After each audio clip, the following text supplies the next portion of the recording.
Hey. Hey, Mustard. Hope Mustard.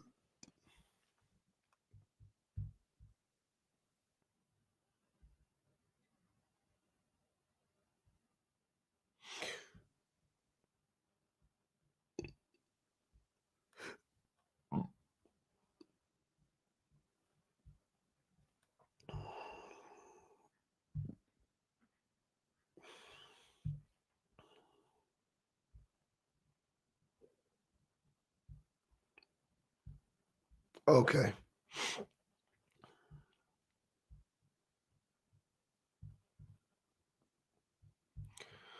What up, y'all?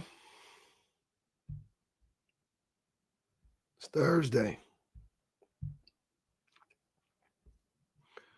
And I wanted to go.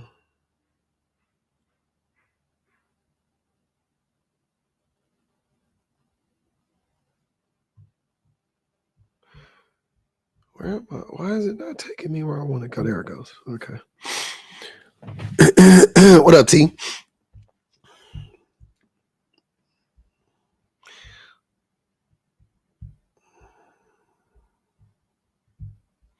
Feliz Navidad. Okay.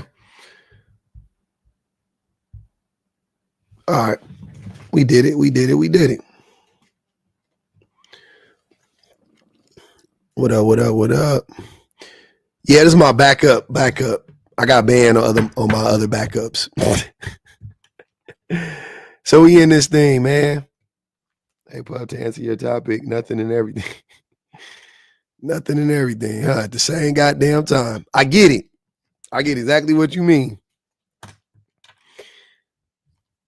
I get exactly what you mean. Man, what does your woman have to do for you to be 100% to be the 100% provider? They are TikTok do be hating. But that's why shout out to my YouTubers, man. YouTube be holding me down. YouTube don't be so egregious. They don't be so egregious. But let's get into it. Be perfect, because who the fuck deserved 100% provision? See, look at that. Look at that. She got to be perfect. I love it. I love it. I would love to hear this. Hey, what's going on, man? What's going on? Chilling. Just I liked your. Well, I mean, I think it's interesting for you to say that. So you think that a woman has to be perfect to be provided for 100%? I think I mostly wrote it like that to be a little funny with it, but to be specific, I think that it's just a little weird to think that anyone should be getting full 100% provision from anyone. You know what I mean? Unless they can't get that provision themselves. Otherwise, I guess they gotta be I don't know, godly to be getting all that care. Really? I mean, I guess I just can't see it any other way. Okay. So if a person, like a woman, she stays at home and she raises the kids, you don't think she should be provided for 100%? Oh, I mean, I guess that's a good point too. But I mean, I didn't think about a kid's situation. I thought you just meant a man and a woman. Oh, even in that, I mean, whatever. Remove the kids. If a woman is staying at home and she's taking care of the man, she doesn't. I mean, yeah, that seems pretty perfect to me. I mean, oh, okay. Provision. Okay, I didn't know, because you said perfect. I was like, what do you mean? What's? No, I don't. Okay, yeah, maybe I misspoke a little bit. I won't lie. Yeah, I'm not very good at talking, and I'm a little high. You're good. Yeah, that's what I was that's what I was trying to understand. I was like, I don't know if that equates to perfection, because she's, doing the labor in the house. But I mean, in basics, what I'm trying to say is that I think that if you can provide, you should provide in any way you can. Yeah. So let me ask you a question. What if you could financially support a woman 100%? Would it matter what she did If she's your woman, like, would it matter? Would you care? Like, what if you could like have maids and like everything or whatever? Would you like still be like, yeah, I'll provide for you? I mean, if I could cover all of those bases completely all by myself, then absolutely. Okay.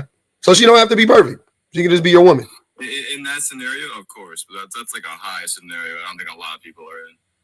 Yeah, I know. I'm just saying. I was just trying to track the logic. You know what I'm saying? Like, not. Yeah, I know most people can't do that, but yeah. I'm curious. This always my turn. Ask me. What did you ask me? I'm sorry, I forgot the question. Yeah, what's good? What's good? Chilling, man. Okay. So my question was, let's say if a man can't provide 100%, for any circumstance, will she stop doing it? Is it okay for her to just stop, doing what she's doing, or she should continue? If we just speaking logically, if life happens that, he can't control, nobody can control, and he can't provide, does she still continue, or she got the right to say, I'm not doing this until you can fully 100 provide again? You feel what I'm saying? Well, she probably gonna have to go to work. Well, okay. So will she still be able to do what she's been doing if she's been provided for 100% and accustomed to that? Because, sometimes you get accustomed and programmed to just doing one thing. Sometimes it get uncomfortable to be like, okay, I got to go out here and work. I got to go out here and actually go make something myself when you've been used to a certain lifestyle. So it's like, what happens? Well, that's what I'm saying. Like, okay, so if she is in the relationship, like if you guys get into a relationship and you say, I'm going to provide for you 100%, you know what I'm saying? Like, I'm gonna provide for you. Right. And then you, like you said, life happens or whatever the case may be.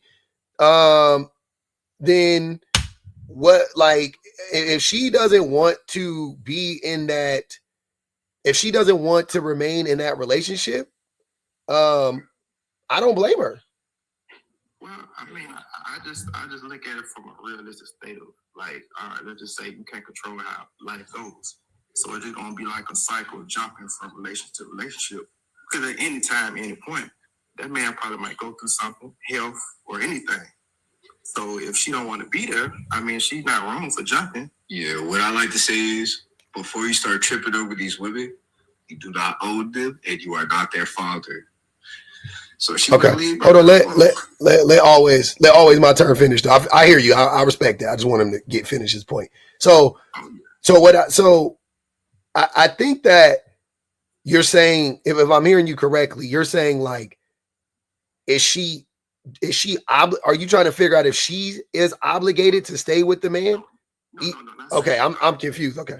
I'm just saying, let's just say you got a woman, right? She's pretty much the reason why she want to be taken care of, maybe 100%, because that's what she accustomed to. That's what she used to. That's who she is. She's like, hey, I want to be provided for 100% of everything, and I don't have to worry about that. Yeah, and you agree to do it in the beginning of the relationship.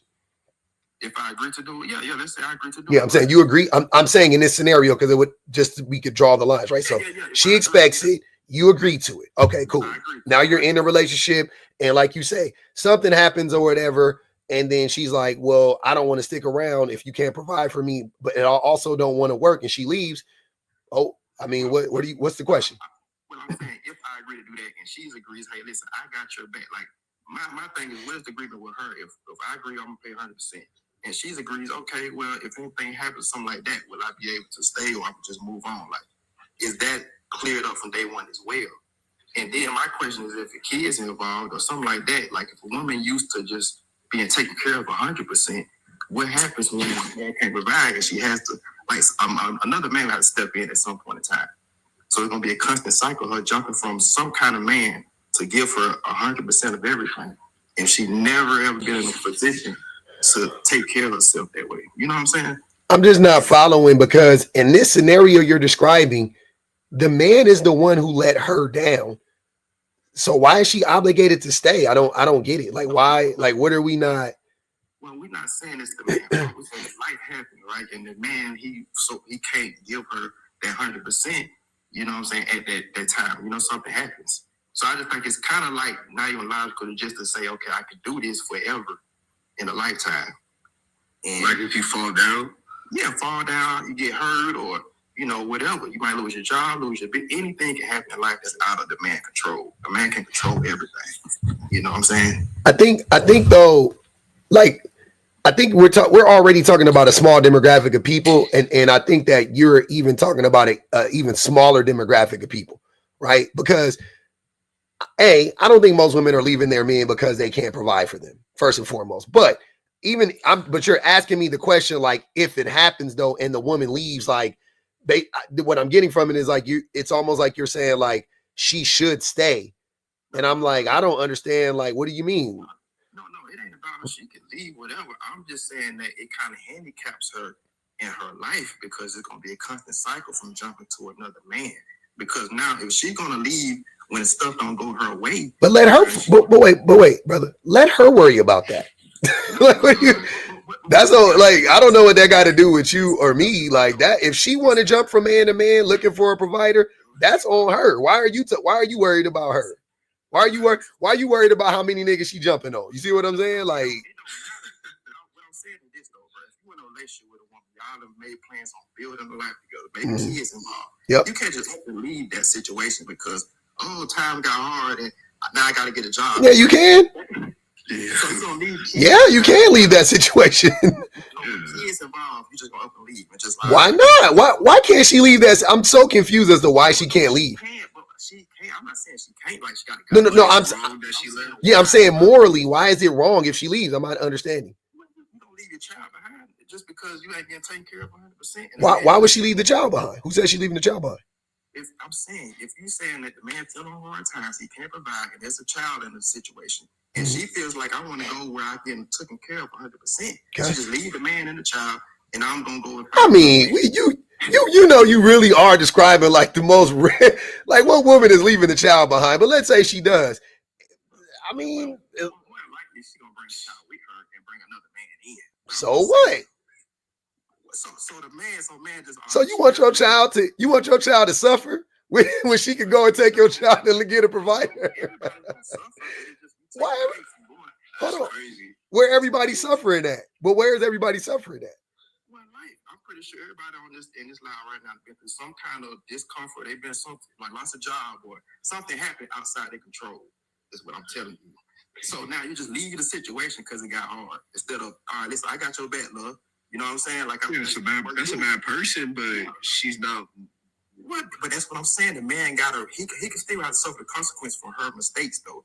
He gonna have to suffer alone for her mistakes. What mistakes did she make? Huh? What mistakes did she make? Well, from leaving a situation based on thinking that it's gonna go one way.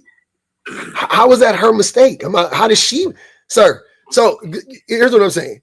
Beyond health reasons, right? Which in some cases you can also blame the person for having health reasons, depending on how they eat and take care of themselves, right? But beyond health reasons, what are we talking about here? If a man gets fired from a job, he should be able to get another job. Okay, now, I'm not saying he should. He could, but we don't know the timetable on what somebody's life going. I know. So that's what I'm saying. Like, I'm looking at this. I know that ain't no woman go, oh, he got fired, I'm leaving him tomorrow. Like, she gonna be like, all right, babe, da. Like, if the motherfucker. Every woman got a clock. So it's just like, okay, one woman might be like, she on a 30-minute clock to find another job. Someone might be like, he on a 6 month. So everybody got like a certain timetable and shit get back to rolling. So I'm just saying that, it's kind of unrealistic to think that, okay, if I get with a man for the rest of my life, he's gonna take care of me 100%, nothing happens. And if it does, I'm gone. And it's like, how are you even making that logical sense? Because you would leave her if she stopped taking care of you. Oh God. No, absolutely. Yes, sir. Please hold on. Time out. This is when I hate. If you want it, I'm not understanding why we can't be honest. You want to use, hold on, always. You want to use these extreme scenarios, right? And I'm having a conversation with you. I don't even mind. But when I say the most obvious thing about men, now all of a sudden is, no, that ain't true. Yes, 100%. If a woman stops sleeping with the man, hold on. If a woman stops sleeping with the man, if a woman stops taking care of a man, I'm talking about emotionally, stops cleaning, stops doing the labor, and if a woman starts challenging a man even to do better, that man will leave her. That man will leave her at the drop of a fucking hat. So if I say I wouldn't, and then you say I wouldn't, how would that be fair to say I wouldn't if you don't like, where you based it? I mean, some people are different. Some people, That's what I'm saying. Every man I guess is so. different. I guess so. Everybody- But Wait. What I'm missing? I missed it. What are you saying? So what I'm saying is, if I say I wouldn't, and you say no, you would, but it's like I didn't say you would. I'm saying men would, because I'm not talking about you specifically. Was this? Hold on, brother. Hold on. Okay. Was this conversation about you? No. Oh, it was about men, right? That's what I'm saying. So I'm talking about men in general, right? I put me in the hole because I'm a man as well.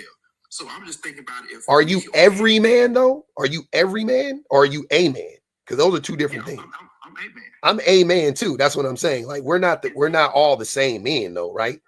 Exactly. So neither one of us can say on the statistics if we don't even have a certain number of every man in the world. So neither one of us can say, oh, majority, half, a little, because we don't have no numbers. We do have numbers on why. Wait, first of all, we do. But even beyond that, we know, men leave women for not taking. Like, where do we? Are we sitting here gonna act like we lie? Like, why else? Hold on, brother. Hold on. Why else do men leave women? I see men cheat. I don't see men just. What is that about? Why do men cheat? Because men cheat for all kind of other reasons. It ain't just other reasons. A man can cheat just because of lack of what he get it. Yep. Wait. What'd you say? What'd you say? A man could cheat because of the lack of what he gets. Oh, okay. So because of so exactly what I just said. Exactly. So now why are you playing stupid? Just literally what I just said. You said it was leave. You didn't say. Sir, cheating is leaving. No, it's not. Cheating is leaving. Yes. You What? mentally left a relationship. You physically left the fuck mentally. You physically left the relationship. You physically left the relationship when you cheat, sir. What are you talking about? When man go cheat with a woman, does he really care or put feelings into a cheating? Yes. Yes. What? Yeah. No, a man don't even have to know a girl name to go and have sex with. That's not what I'm talking about. That's not the question. Do men, if men, hold on. If men don't care, then why do they lie? If men don't have no emotions attached, then why are you lying to your woman about it? And why are you more than likely lying to the woman you're cheating on your woman with? If you don't care, tell that woman and be honest with her up front and be like, you know what? I'm not being satisfied. I'm about to leave. Since you don't care, since hold on, y'all. Hold on. I can't take all of y'all talking. Hold on, y'all. I can't have all you guys talking while I'm talking. Since you don't care, right? Since you don't care and it's and you don't give a fuck, then why not tell the woman, hey, I am not satisfied in this relationship? Well, it's where I'm coming from. Like if because everybody cheat for different reasons, but if that man is lacking in that relationship, the man is more likely to say, you know what, hey, let me just get this off my chest and go back to my lady where I really feel at home at. It's just a lust. It's just a nut. Now with the woman, I'm getting out of here. I'm not even finna try. I'm going to just move it on. Yes, that's more, sir. Would you rather a woman leave you or would you rather a woman cheat on you? I'd rather a woman stay and work it out. No. Would you rather a woman cheat on you or would you rather a woman tell you she's not satisfied and leave you? But you just said the women leave though. Like it's hot. Sir, can you answer? Sir, can you answer the question? You right. So you saying I've asked you the question twice. You know what the question is. Would you rather a woman leave you and tell you up front and be like, hey, always, I can't take this. I'm not satisfied. I'm leaving. Or would you rather that woman, like you said, go fall into her lust and sleep with the man and then you find out, because she ain't gonna tell you more than likely, and then you find out and then y'all stay and work it out? Which scenario would you prefer? Stay and work it out like great grandmama used to do. Like, guess what? Your great granddad used to go cheat and have a kid in the next. Hold on. You expecting the woman to stay and work it out? I see. Hold on, sir. Hold on. Always. Hold on. You're not answering my question. I said, would you? Yes. You would prefer a woman do that. So you heard it here first. Let these women cheat in peace, y'all. Let these women cheat in peace. He just said let these, sir, 4-star. He just said let these women cheat in peace.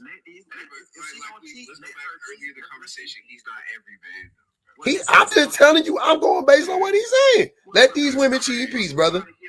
Listen, I'm just trying to give people reality. Is that a person gonna do what they want to do regardless, bro? But can I say every time I've ever got caught cheating, ever got caught cheating, it's always like, all right, I'm caught here. Let me give you everything you need to know. Here, bro. Like, I'm already checked out of your relationship. I already went to go lay down with this girl, bro. I don't see you as that queen on that pedestal no more. If anything, like a homie. Well, that's it.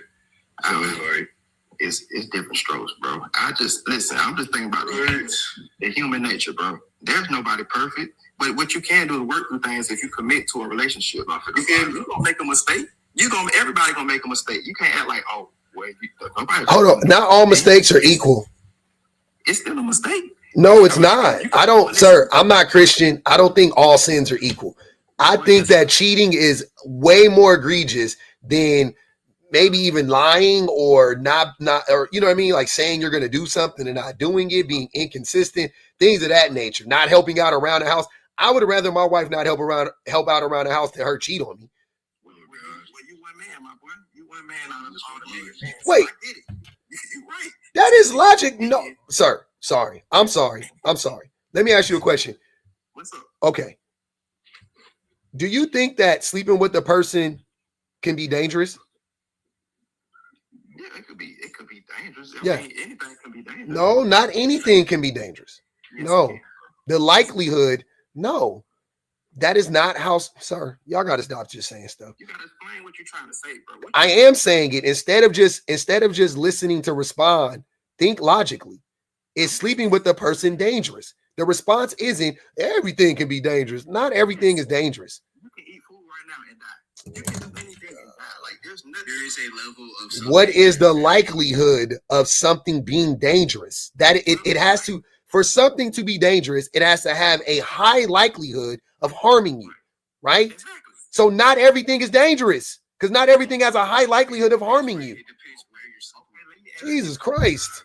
Well, let me ask you this then. What is the percentage, since you know numbers, what's the percentage of people dying from cheating right now? That's a dumb question. From cheating. Well, you just said it's I'm pretty dangerous. sure it's not So zero, what's the though. percentage? That's not what I'm talking about. I didn't say It's cheating. dangerous. That's not what I asked you. What did I ask you? Repeat the question. It's sleeping with someone dangerous. Exactly. So where did cheating come into play there? If we're talking about relationships, Hold on. we're talking Wait, about hold on, someone- sir. Hold on. These are two different things. I think you're missing yourself. I'm not. You are listening to respond instead of listening to understand. Listen to what I'm asking you. Sleeping with the person is not cheating on another person. Sleeping with the person in and of itself is just sleeping with the person. I'm just talking about the risk that is in, you know how I know you're not listening always? You are literally talking while I'm talking. How can you be listening and talking while I'm talking? Because you saying the same thing. The reason I'm saying the same thing is because you clearly don't understand. When you asked me the question, I said yes, and then you keep saying No, you didn't just say yes. You said anything can be dangerous. I said yes, then I said anything can be dangerous. Sir, I know what you said. I just said it. I literally just repeated back to you what you just said. Okay. So obviously I know what you said, right? So we'll start it over again. Is sleeping with a person, is it considered to be dangerous? Sleeping with somebody? Yes. No. It is. No. Scientifically, it's definitely considered to be a risky act, without a doubt. Sleeping with a person is definitely a risk. It is a high risk, actually. It's a high risk Of what? of catching an STD. Oh God. Okay, but how is that? You talking about STD? We're talking about danger. What is dangerous though? Is an STI not dangerous, sir? HIV or AIDS? Yes. Every STI is dangerous. Everything gone uncured, Unchecked, everything is undangerous. Everything is, I said undangerous. Everything is dangerous. Okay. Let's just say, for instance, all right, it's dangerous. So what are you getting to? If I say yes, then what are you getting to? Okay, so if it is dangerous to sleep with the person, right? Mm-hmm. Now let's talk about cheating. How does that work into cheating? So now you have slept with another person, you have exposed yourself, but you at least did it willingly, right? Because you signed up to sleep with the person.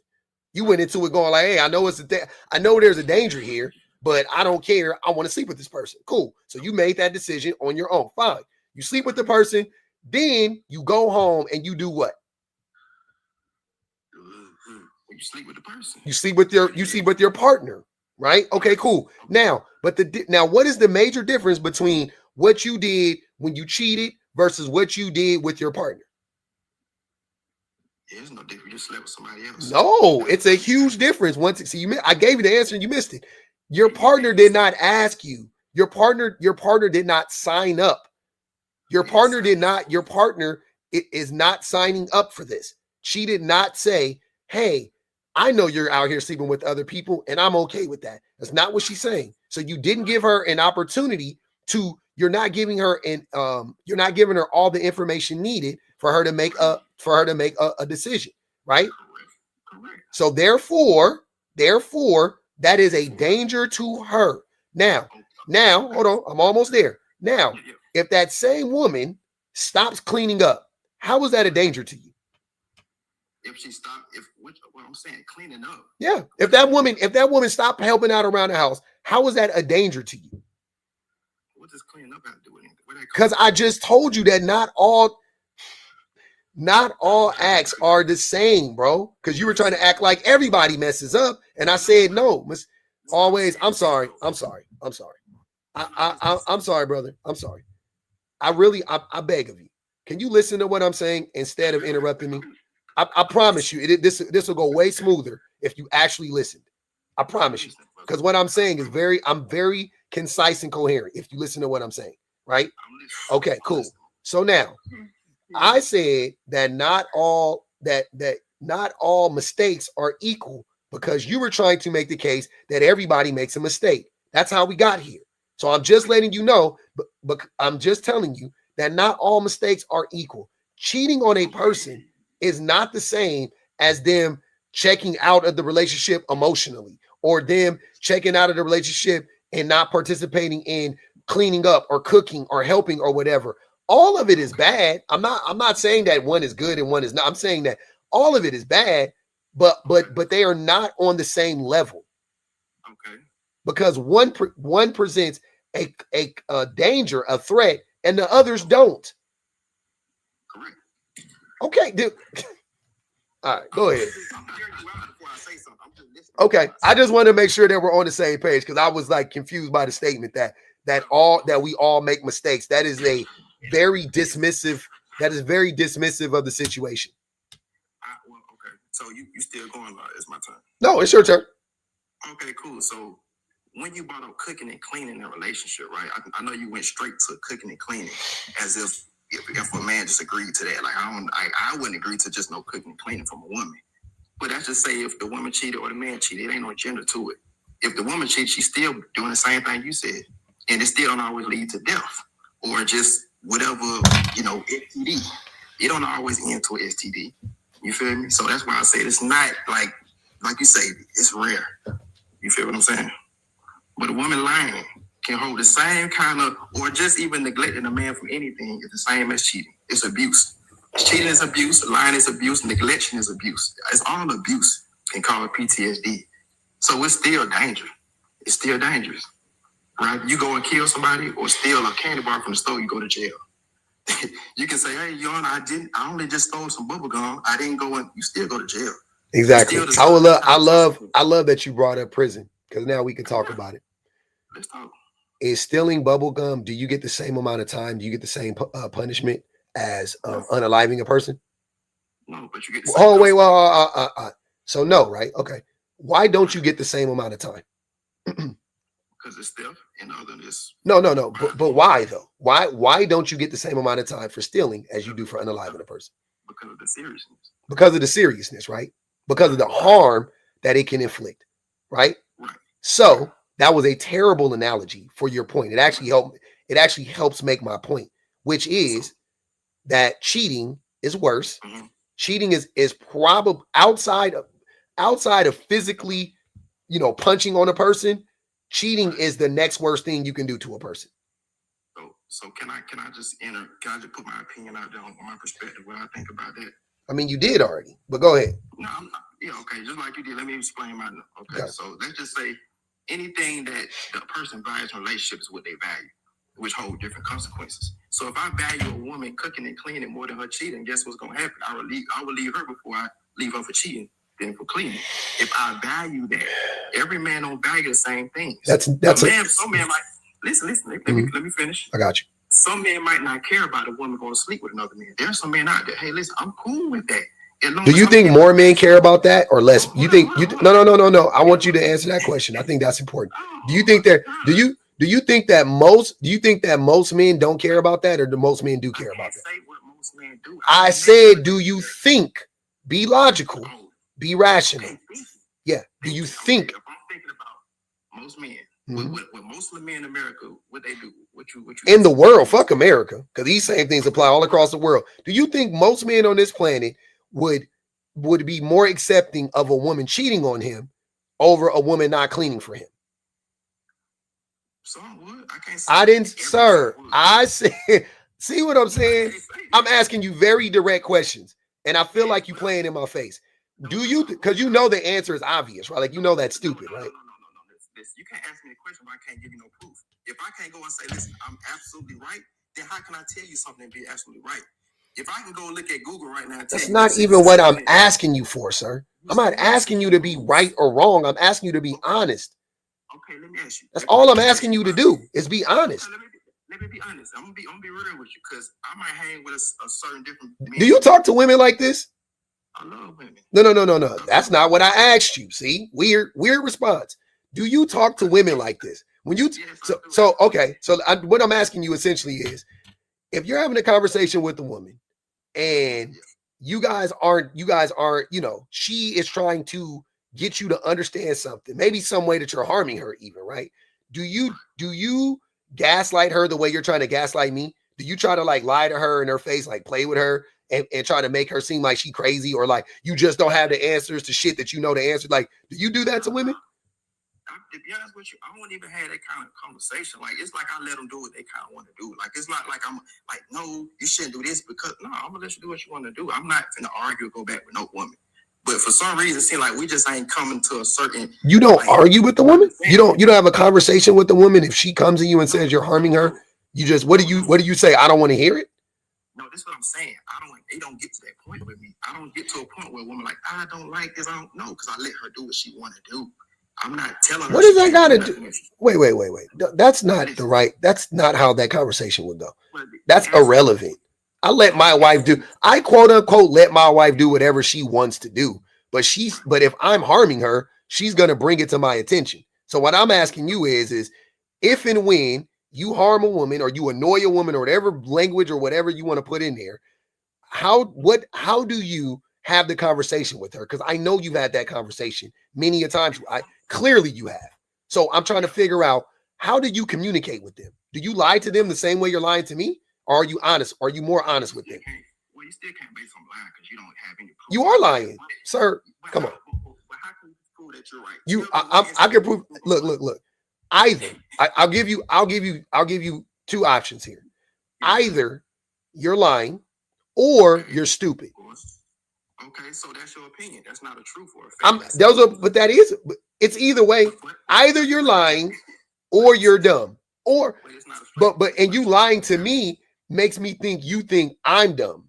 And I'm like, I'm not dumb. I'm not falling for this shit. It's still an opinion, bro. It is my opinion, sir. Who said any of this stuff isn't? It's not a fact. Okay. Some facts are opinions. And you just saying that once again is proof that you are continuing to try to gaslight me. Because it's not like anybody doesn't understand the difference between an opinion and a fact, as if those things are mutually exclusive, by the way. An opinion can be a fact, by the way. How can you say you're right or wrong? It's not my right. Like, how can you say? Because what you're saying isn't logical. It's illogical. It's just not normal. Just say it's not normal. No. It's not the fact that, sir, I don't mind something not being normal. I can what I'm saying isn't normal. It's not what most men think or say. So it's not quote unquote normal. I don't give a fuck about that. I'm talking about what you're saying isn't rational. It's irrational and illogical. But you don't have no proof. I already proved how you're being illogical several times. Based off of what your own reality is. You ain't giving my own reality is also an illogical statement. There is no my own reality. Reality is, that is the thing about reality. It's the same for everybody. So pretty much what you're saying is I'm right and you're right because my reality is. Oh no, that is not what I'm saying. That was crazy that you didn't listen to what I said. There is no two realities. You are in the same reality that I'm in. The only difference is if you're willing to accept it or not. It's not like you have your own reality and I have my own reality. That's not how it works. It's all one reality. No, it's not, bro. That is the basis of reality. If it's not that, then it's not reality. Okay, so you mean somebody in China have a certain lifestyle and I got a certain lifestyle when I'm at America. That mean we got the same reality? No. That doesn't. You're. I don't think you know the definition of the word reality. You're describing. You're saying that if somebody in China is has different living conditions or has a different experience, then therefore that means that we have two different realities. That's not what reality is. That's what I'm trying to tell you. What you just told me is the reason you think that I'm wrong is based on you just said my reality plays a part into it. So you just told your reality? I never used the word your reality. No, you said yours when I asked you how can you prove I'm wrong, and you said that my reality or someone else's reality plays a part into that. No, I didn't. I didn't say that. I don't even talk like that. That's what I'm saying. I don't talk like that. I don't say your reality or my reality. I just say reality. So how can you? So what proof from your ration explains I'm wrong? You still haven't explained how I'm wrong. You already agreed. That's the funniest thing. You do realize you all like you tried to make a point. I clocked it, and then you agreed. So you already have proven that what you were saying was illogical. I already did it. I walked you through the exercise, and then you said, "Yeah, I agree with that." What are you talking about? It's like going in circles now. Because then first you said I'm going in circles. You just told me it's only two things about my answers that prove I'm lying. It's because you gaslight women or something like that. I'm like, that's not what I said. See, I'm pretty. See, that's what I'm saying. I don't think you're actually listening to anything that I'm saying, and I think you're trying to. No, you did. You're not actually. You're not actually repeat. That's not what I said, sir. This is recorded. This is recorded. Look, hold on. Look. Hold on. Always, I'm gonna help you out. This is recorded. We are 37 minutes into this live, right? So you could probably go back about 30 minutes, right? You can go to about 7 minutes in. So just so you know, it's on YouTube, The Public Offender 100. I want you to listen to everything you said to me and then listen to my responses to you later after you get off the live. Because I promise you that I have not, I've heard everything you said. I have repeated back to you several times what you said to me. And you have not been able to do that with me. Because you keep talking while I'm talking, and B, you don't understand the things that I'm saying to you. That's what I think it is. Well, I think you're doing the same thing back. You're not understanding me as well. I do understand. Okay. So who said gaslighting first? Me. You want to know me? Okay, so I did. So I was right when I was talking about you said something about gaslighting, right or wrong? No, you were wrong in the context you used it in. Oh, I used the word. I correct you. I said the same word. I just used it in the wrong way. This is really crazy. This is what I'm saying. This is. I'll be honest with you, brother. This is why I having these conversations with men. I don't understand why women deal with men. Like, you are insufferable. Like, how the fuck can any woman talk to you? Like, I can't talk to you. We are men. We are strangers on the internet, and I'm sick of it. So imagine being in a relationship with a person this conniving, this egotistical, lying this much. Like, you're lying to a complete stranger online. I can't imagine what you would say to a woman privately. Where's the proof on the lie? Right now in this live, you've been lying this whole time. Where's the proof that I told a lie? You still not giving no proof on the lie. God, man, this is crazy. It's not like you're gonna understand it anyway or accept it. Oh, anyway, so you correct by saying that you pretty much didn't. You just keep doing the same tactic. You're not understanding. I'm clocking it in real time. Just stop doing it. Try another. Pivot from this, right? What I'm asking of you, what I'm asking you to do now is, instead of trying to lie and gaslight me, just be honest. That's all I'm asking you to do for the next 5 minutes. Just be honest. Stop trying to save face. Stop trying to be right. Just listen and respond. And that's all I want. And let's have the conversation. Because I promise you it'll go differently if you do that. Because it ain't me. I'm not lying about shit. I'm not making up anything. I'm not trying to prove you. Like, I'm not on none of that type of time, brother. I just don't believe nobody really can tell a lie based on nobody knows anybody. Like, nobody can pull up a stat say, hey, look, you lie about this because I know you did this in 19. Like, nobody has that information to determine someone's a lie off of a 15, 30-minute conversation and knowing somebody. Like, that ain't even in reality. Like, you feel me? That's not even. God damn, Come on, bro. man. That's like somebody walking up to you right now. You have a 30-minute conversation with them. And they say, you know what? I know your life. I know you're telling me a lie right now. How? Based off of what? Based off of what? And then if I say prove it, you like, well, you just being irrational right now. Well, I mean, can't that just be who I am? Like, can't that just be who I am and I'm expressing it? But it's just differently than what you used to hear. But it don't sound good. You know, if somebody says, hey, you tell a lie, I'm like, okay, hold on, let me go. What are you talking about? He been trying this whole time to lie to me. This shit is funny. I'm just listening like, this is literally like, you know what? Hey, but you know what? Always, hold on. What I'm saying is I love, this is cathartic for me to have these conversations with men like you, because I didn't understand for a long time what my wife would be telling me. I didn't understand, right? I really like, and I'm giving you grace on this one. I know people gonna get mad. I don't care. I'm giving you grace on this because lying is it's second nature to me, right? Like, we lie so much and we mask so much that it's like, what do you mean? Like, our default position is to go, what do you mean? It's just start lying and gaslighting, right? I didn't know. And and she would be like, dude, stop lying, like, stop gaslighting. And I'm like, what are you? And I would do this rigmarole. I'm pretty sure I sounded just as dumb as you sound to me right now to her. I'm pretty sure I did. But I used to fight her, and then now, like, listening to you guys, listening to men like you daily, I'm like, you like that, like, I check myself. Anytime I start sounding like y'all with my wife, I literally clock it in real time and I go, okay. Because it's my ego. It's all it is, my ego at the end of the day. I'm unwilling to accept what she's saying to me. I'm trying to, I'm trying to derail the conversation. I want to argue about the argument. I want to nitpick. I want to do all, and it's like, and I'm like, fuck, man. Like, how can you have a productive conversation? Like, right now, it is what it is. You know what I'm saying? We online, whatever, right? We can get off the live right now. It don't matter. We ain't got to see each other no more. But living with the person, raising children with the person, sleeping with the person, sharing money with the person, these conversations matter. You see what I'm saying? Like, and to have a person like you talk like this in those situations has to be maddening to no end. Like, I can't even imagine how upsetting it would be. Like, I would be totally dejected. Like, all right, I just can't even. Oh my God! Like, I mean, I understand it, but you got the right to your opinion, bro. I can't say you're wrong, bro. You got the right to that, bro. You got the right. You hiding behind that this is just my opinion is disgusting.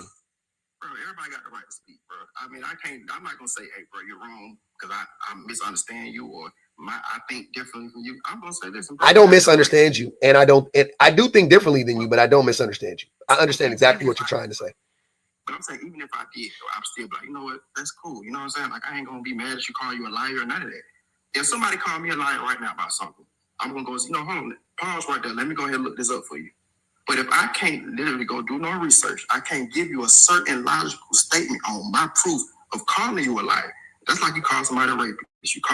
When I asked you, do most men, do you feel like most men would be accepting of a woman cheating on him versus a woman not cleaning up? And you didn't answer that question. I did. You didn't. I know you did. No, I know you did, and you lied. So how can you say I'm lying? Because you know that. Go ahead, Shan. I'm sorry. I can't. Yeah, I can't.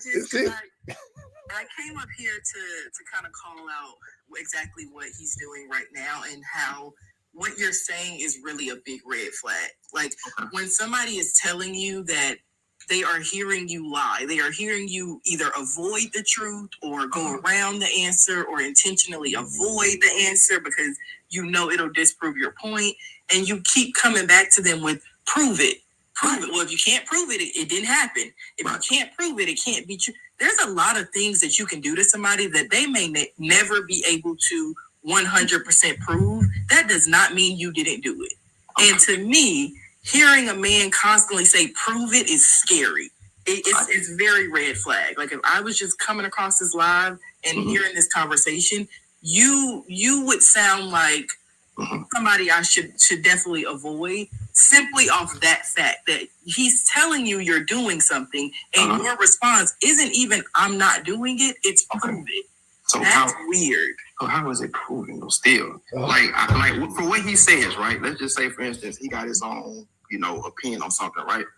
And someone tells you, hey, listen, man, I feel this way about something. Or, hey, when you ask me, do most men think this or whatever? I say, listen, I hang around two different dudes that you might not hang around.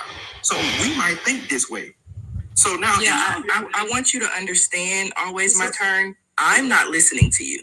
I mean, that's cool. I'm not here for you to gaslight me too. We sat here and listened to you do it to him. Right. You're not going to do it to me. You don't pay my bills. I don't have to let you gaslight me. Right. I'm telling you what it is. You're lying. He's calling you out for being a liar. You're a gaslighter. He's calling you out for being a gaslighter. And now so am I. And your response of, if you can't prove it, it must not be true, get very much red flags, almost grapey sounding. Because it sounds like you're one of those people who, as long as I get away with it and nobody can prove I'm doing it, I can continue to do it. Okay. I mean, you got your right to feel that way. It's Hey, bro, I'll fucking flip the table over if I this shit is crazy. Like that flippant, like that, like dismissive response. Like, I mean, you got your right. You just keep saying the same thing. You're not digesting anything that anybody is saying to you. That's why when women say that, like they would rather talk to a brick wall than a man, and then the men try to flip that shit around, I was like, men are such full of shit. You know good and goddamn well the only people that don't listen are men. Like as a group. I'm not saying like women. There are some women who don't listen, but I'm saying like the group of people who you will run into, you just pluck a random man out of a crowd and talk to him. And the motherfucker that ain't gonna listen is a man. You do that to a woman listen. They'll hear you out. No, everybody got different language, bro. Like a woman and a man got two different minds, bro. You can't even compare them all. Who told you that? Based on what? Based on experience on life. Hold on. You don't wait. Why do you get to make blanket statements like that based on nothing, right? But when I ask you, hold on, you just said men and women have different minds. You have nothing to base that on. Scientifically, that's not true. But now, hold on, wait. But now you get to base it on your experience. But when I asked you, do you believe most men would rather a woman cheat on her versus a woman not clean up? Now all of a sudden you pleading the fucking fifth and you don't know nothing about how men. I don't know shit about men.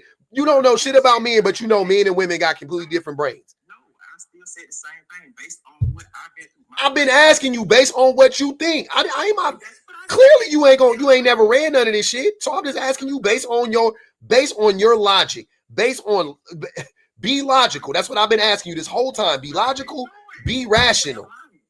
say I'm lying. You are lying because in this instance, you are being, sir, scientifically, men and women don't have different brains. Yes, they do. Okay, based on what? I said scientifically now. So now you're saying that so I just want to be clear. I said scientifically, it's been proven men and women don't have different brains. Literally. And you said, yes, they have. So you've seen it? Yes. And the only way you can prove this is through science. So what source are you about to give me? I'm just giving everybody. No, what source are you about to give us? Hold on. What source are you about to give us? The internet. The internet's not a source. What source are you about to give us? The doctors, scientists. What doctors and what scientists said this? Because I want to be clear. This is, I'm going to tell you how I know this is a lie. Because initially you said based on my experience. And then when I said, no, scientifically, our brains are the same. Now because your ego is, oh shit, I can't. Okay. Now you're going to, no, that's a cap. Scientifically, it has been proven. Now I'm asking you to cite the source. What have you read that scientifically proves that men and women's brains are different? All kind of sources online. Name one. I can't name the exact sign like I just read it yesterday. I can't give Okay. it a name, just like you can't. Okay. You can't give it a name off the source you just read. But I will Give look. it a name But anyway. okay. But I can. But I literally will look up the source right now You don't know it and show. yourself, but you can't. But I'm asking you, what am I looking up? What you mean? You can't give me your source, and I can't. I can't. Sir, I will do it right now. That's the difference. But you got to look it up just like I got to. So what are we talking about? You still gotta look it up too. All I'm saying is that if you go online and I can literally show, hey, listen, man, our brains are wired differently. Our emotions are wired differently, bro. Our anatomy is wired differently, bro. You know what I'm saying? We can't compare each other, bro. It's no way. A woman can try to be a man all day. It's not gonna work, bro. I can't be a woman. It's not gonna work, bro. You can try to force it. You can try to, yeah, we human, but we two different humans, bro. I mean, I don't know what other way to explain it, bro. I can't be a mom and raise a kid and be a mom. I can only be a father. I'm a man. Same vice versa with a woman, bro. I mean, Yeah, you just saying shit now. Ali said, I bet you won't get off the panel. Nah. yeah, I hop out, man. No, you ain't gotta hop off. I don't know. Don't Hey, but no, I'm gonna say this though, bro. This all respect, man. It's peace and love to everybody, man. There's no bad vibes, no energy, none of that, man. I mean, when motherfuckers lie to you for 30 minutes, it's definitely bad vibes. It's definitely bad vibes. I don't like being lied to. But I ain't gonna lie, I'm not a bad person, bro. Then why are you such a liar? I'm not lying, though. You are lying, but sir, hold on. Always, it's so. You know what? I'll be wanting just one time, and not just one time. I've gotten it a bunch of times, but more consistently, what I want men to do is to be honest after they lied. After they lied, admit that they lied, and deal with that. Like let's unpack that. Why do you feel the need to lie in these types of instances? What do you get out of saying the things you're saying right now? From the moment you came up here, you've been capping, right? Lady BJ said, why are you using extreme examples? To go back to the original point, you were using extreme examples as soon as you came up here. Extreme happens. Like we can't act like it's not about the extreme happens. Why were you using the extreme examples? Because the problem is nobody wants to ever go to the extreme because it's forbidden. Because it's feared upon. You feel me? But then when it happens, it's like, oh damn, it happened. I was never prepared. I never thought about it. You feel me? That's like you got a car. You might go to a extreme, but like, it might never break down on me. You still gotta take care of this motherfucker because it can possibly happen. You feel me? Extreme can happen. You're not God. You can't control you. Hey, Bestie said he practicing lies. He's getting his hours in like it's a trade. Wicked work. Can I ask you a question? I got. Wait, Shane. Hold on, Shane. Wait. You got it. I got one more super chat. Lady BJ said, "Pub, ask the caller if he's in a relationship. Are you in a relationship? Relationship? Okay. He said he's not. Go ahead, Shane. Yeah, just in all seriousness, what is your highest level of education? I graduated high school. Okay. Yeah, high school diploma. Went to college for a year and a half, but I didn't finish. But yeah. Got you. Okay. That's it. Okay. But yeah, man, peace and blessings to everybody. You know what I'm saying? Like, I know people gonna hate me, gonna want to wish, all kind of bad on me. Listen, man, I'm not here to down nobody or none of that. I just came to give my perspective and opinion. That's it. If somebody came up here right now, you being a black man, if we were talking about race relations and a white T person came up here right now and started lying on black people, how would you feel about them? He got the right to feel how he feels. No. I can't tell somebody they lying based on what they Sir. I can't do it, bro. Sir, please. What you want me to do? Please. I want you to be honest. I want you to be honest for 2 minutes. Yeah, it's almost like you don't believe there are any objective lies. Like you keep saying people have the right to feel the way they feel, and I think people do this a lot. They confuse opinions and facts. So as long as that's the way you feel and that's your opinion, it can't be a lie. Your opinion can be a lie. Your opinion can be based on a lie. It can be built on a lie, and the opinion itself can be a lie. Okay, I mean, that's cool. So you telling me if a racist man get on, I'm supposed to just hate him? I'm supposed to just tell him lying and wrong? I mean, like, what am I supposed to do with this if he comes? I just asked you a question. And the question I asked you, go ahead, sir. No, you got it. I just asked you a simple question. I just asked you if a racist white tea person got up here and was saying stuff that you knew not to be true about black people, right? Right. How would you feel about them? Would you be like, well, that's just their opinion, or would you be like, get the fuck out of here? No, I'm like, okay, bro. I mean, that's cool. I'm not gonna argue with you about it. I didn't ask how you. I didn't, sir. Hear me out. Hear me out. Let me finish this before you go ahead. I asked you how would you feel. That's all I asked you. How would you feel? I wouldn't care.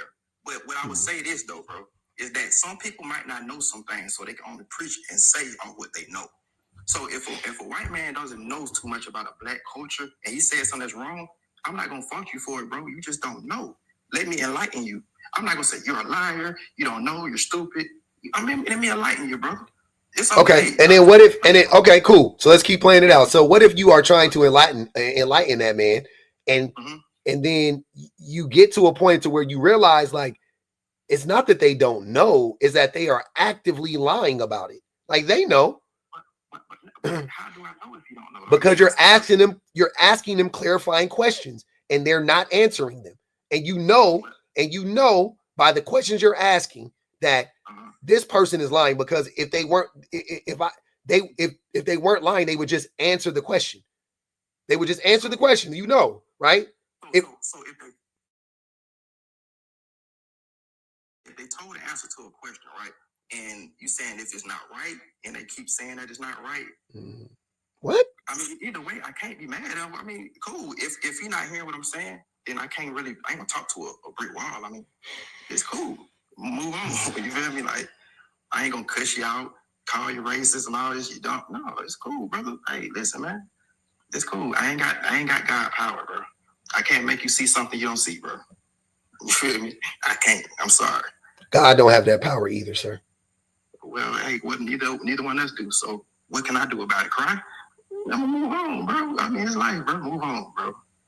You can cry, but you still got to move on after you finish crying. So, yeah. He never asked you what you would do. I just want to point that out. He never asked you what you would or could or had the power to do. He said, how would you feel? And I told him I wouldn't care. And then I told him what I would do after that. And he asked me, okay, so if he keeps on lying, then what? And I told him, I mean, I'm just move on. I still meant, how would you feel about it if he kept lying to you? Like if you got to a place when you realize, like, okay, this person is just lying to me. Right. So with me, if I didn't care the first time, I'm not gonna grow and care. How would you talk to a person you don't care about? No, what I'm saying is, if they're lying to me, how can I care if you're lying to me? You feel what I'm saying? And if I know you're lying, but if I don't even know you're lying, and you just give me your honest opinion of what you think, I still can't be mad. When people lie to you, when people lie to you, you just go, I don't care. I mean, I accept it. It comes acceptance and peace. We human. Men lie, women lie. It's nothing where I'm gonna shoot them, fight them. Yeah. I didn't ask you what you're gonna do. I'm asking you, how do you process it? How do you feel about it? I don't. But what I'm saying is, I accept it. It's peace. I'm not gonna react like, I don't know how you want me to put it. I don't care enough to be like, damn, you lied to me. Why did you lie and all that? No, bro. I mean, so you don't ask questions when somebody lies to you. You just move around and keep it pushing. Yeah, because at that point, your word is not valuable. So it's like, I don't want to keep on getting lied to. You tell me a lie, I'm not going to spit the truth after 3 lies. I'm just not finna do that. So if I recognize a lie, if I recognize it and it's a lie, there's no point in keep talking to hear another lie. Like, I ain't no pain freak, bro. I'm a man. I'm logical. You feel me? I'm a man. I'm logical was the wildest statement you made thus far. Like, why would I put myself? You are far from logical, sir. And the craziest thing, you know what's going on? I don't know if you said I think it's called like the Emperor's New Clothes. Like you are out here. I don't think you don't know this, but I'm telling you, this is what it looks like to us. You are out here completely exposed, but you think you are clothed. Like you are not. Like we see you lying. We hear you trying to manipulate. Like I'm telling you, like there's nothing you cannot get out of it. You're digging yourself deeper and deeper into that.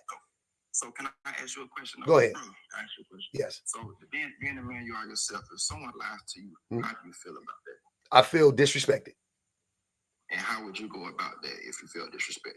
Depends on the scenario. Scenario like this, I flesh out why they're lying and let them know that they're lying and they should stop lying. Some scenarios I walk away from. Some scenarios I get turned the fuck up. Depends. Okay. And then let's just say eventually you get turned up. What is the outcome, or what you think the outcome be to that? I mean, obviously you're emotional. Oh, usually I just be like yelling and shit like that. Yeah. And how does that work out for you when you do the yelling? Like, do you usually does it work out or it don't? Sometimes it works out, sometimes it doesn't. Okay. But so when you walk away, does it work out all the time when you walk away though? No. So you still feel some kind of way even when you walk away. Usually when I usually walk away from situations where people are lying to me when they aren't in my life at all. And like, it's like, why even talk to them about it? Right. But if you're in my life, I have to talk to you about it. Because you're more than likely going to lie to me again. So we have to address it. I can't let it go. So even if they lied to you one time, they might lie to you again. So you're going to constantly kind of just keep on trying to get some understanding on why they're lying, even though yes. they continues. Yeah. Okay. Yeah. Until I cut ties with them, till I can't take the lies anymore. Walk away from everybody. I think that's the part we're not just talking about strangers here. Yeah. You in your situation, this would be somebody you're in a relationship with. Right. She can't just walk away from you every time. Like at some point, she's gonna have to address the fact that you're a pathological liar. Mm-hmm. Right. And at the end of the day, they decide, hey, do I want to deal with this or do I not?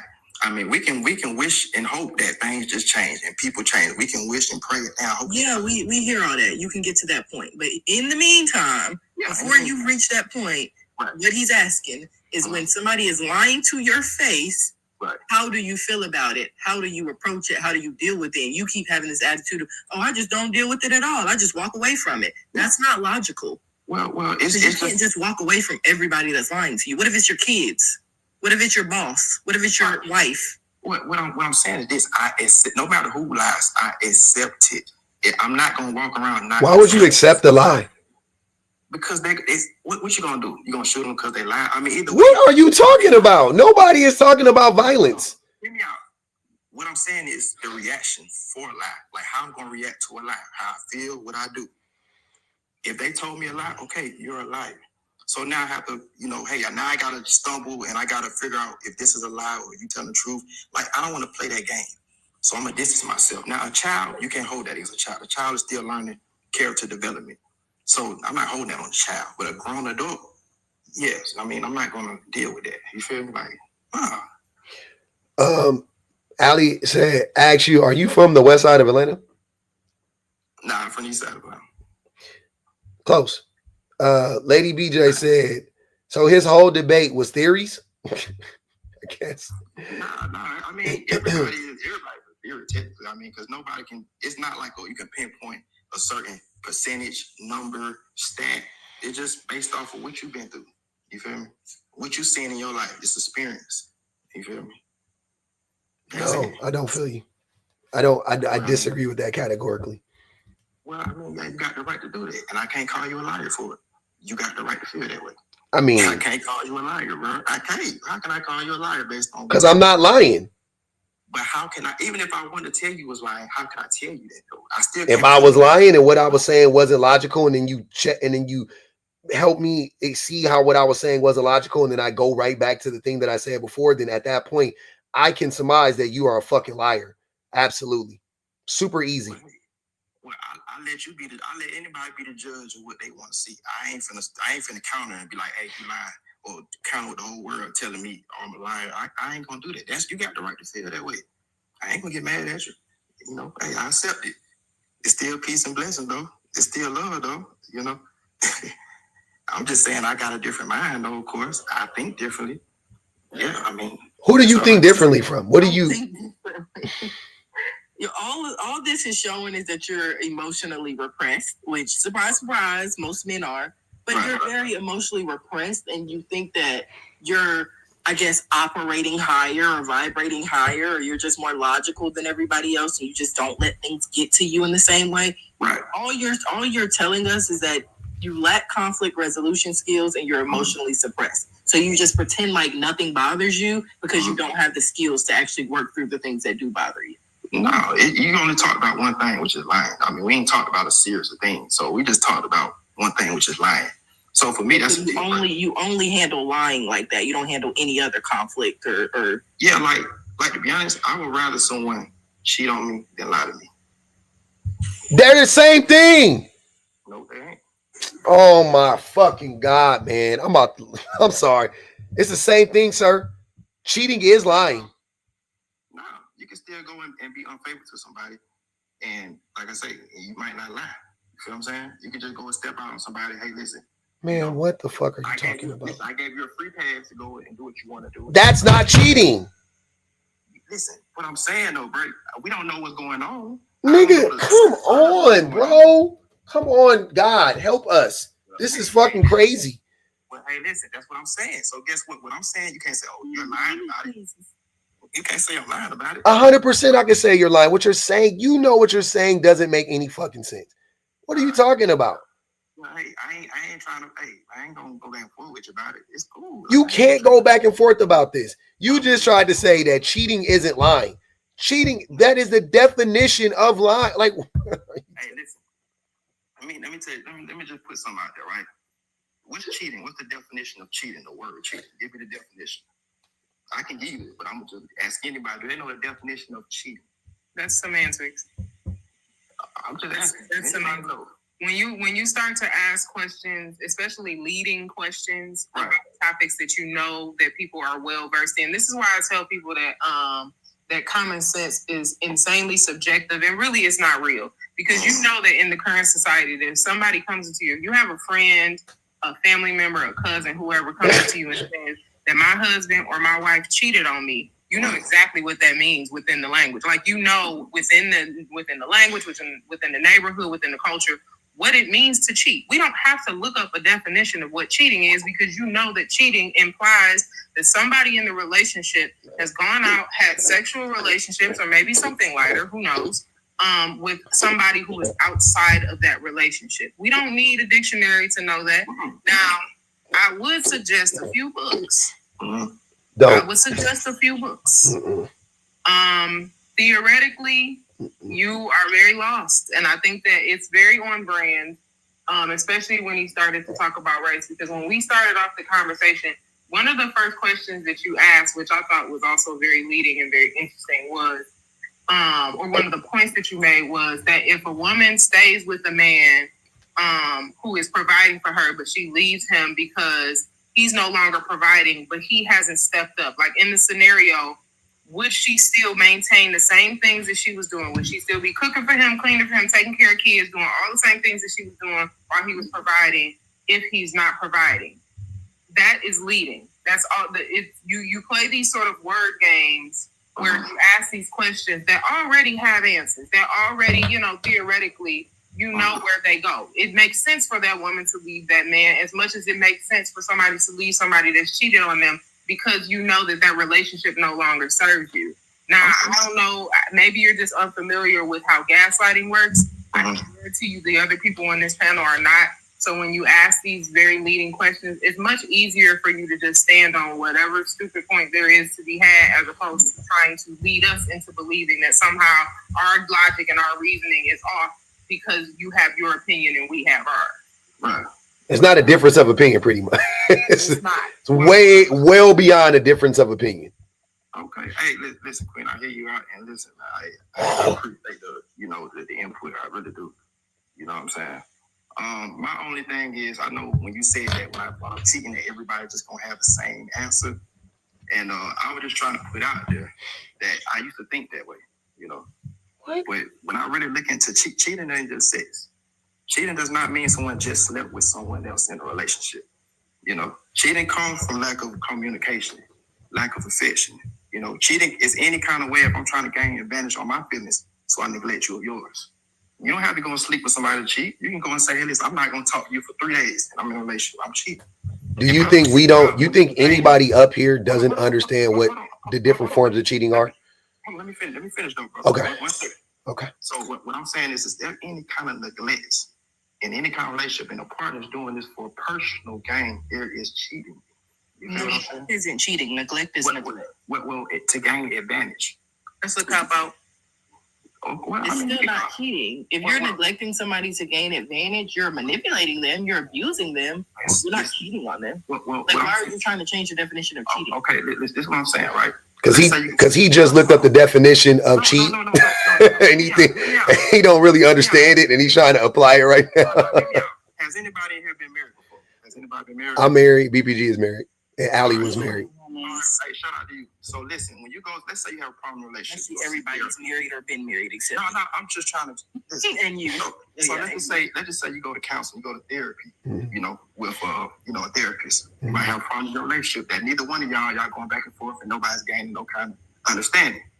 So the therapist gonna come to you and say, listen. So let me hear your side. Let me hear their side. You know, and that person can say, hey, I'm not getting hurt. And that therapist, I can bet my money on. They would say, listen. You're doing this for a selfish reason, selfish act.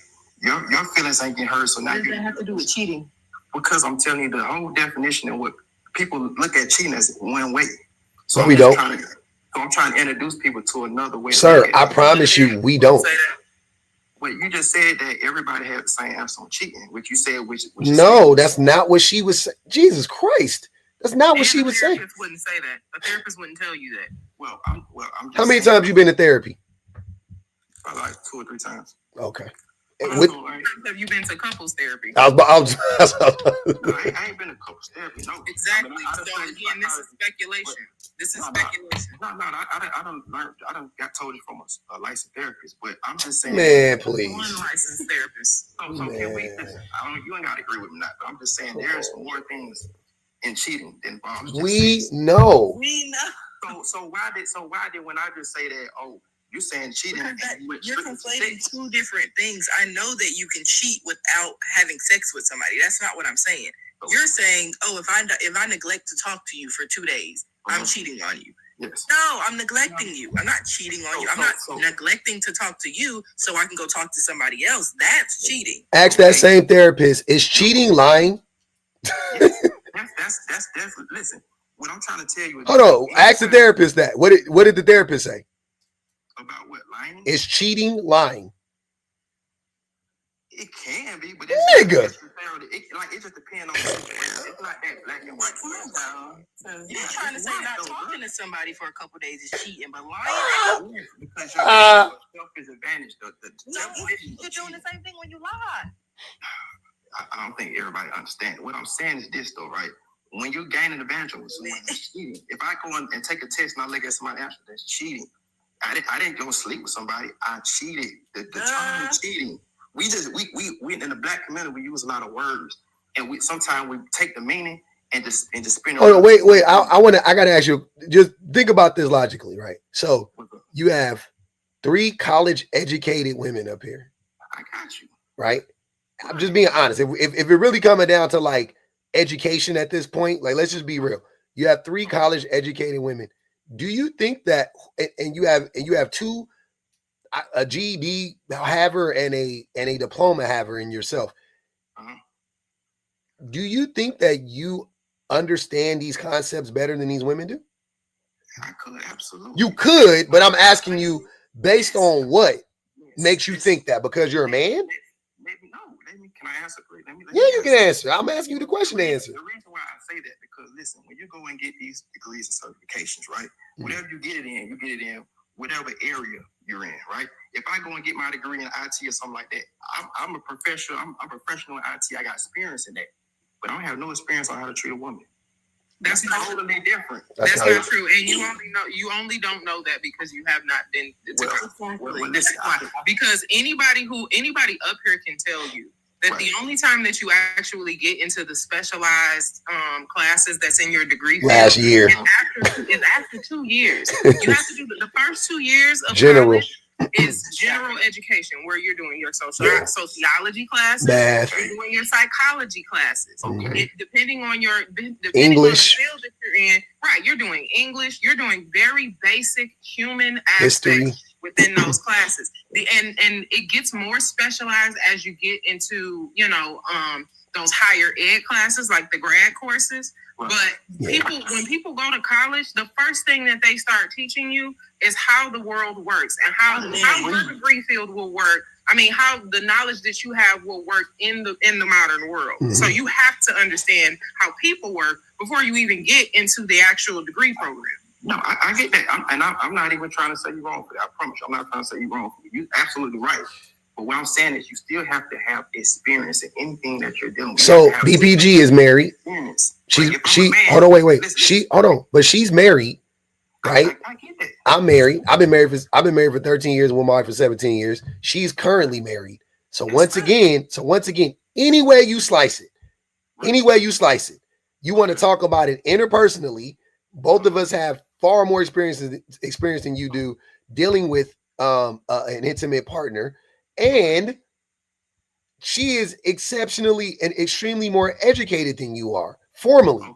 So I'm just saying that maybe, just maybe, instead of talk, whatever, you can do whatever you want to do. Teresa said there are not stats. That's what you're saying. They're not stats. She says sociology exists, sir, which is also true. And Angel said that pimp talk got black men in a chokehold. Yeah, he think he Donald Goines. That shit is crazy. Hey, which one know crazy? You gotta have a whole lot of nothing. You gotta have some skills to even be a pimp, though. Here you go. You gotta literally have some communication skills to even be a pimp. You can't even be a pimp unless you know how to talk to somebody and feel. But you don't have communication skills. That's what I'm telling you. I'm just speaking on what somebody said. I ain't Homonyms. Teresa said homonyms are 4th grade literacy. This is painful. Oh man. But listen, can I add a little more experience on there, because Shan and Pub have heard me talk about this before, but I promise you're not holding up in that field either, because my daddy was a pimp.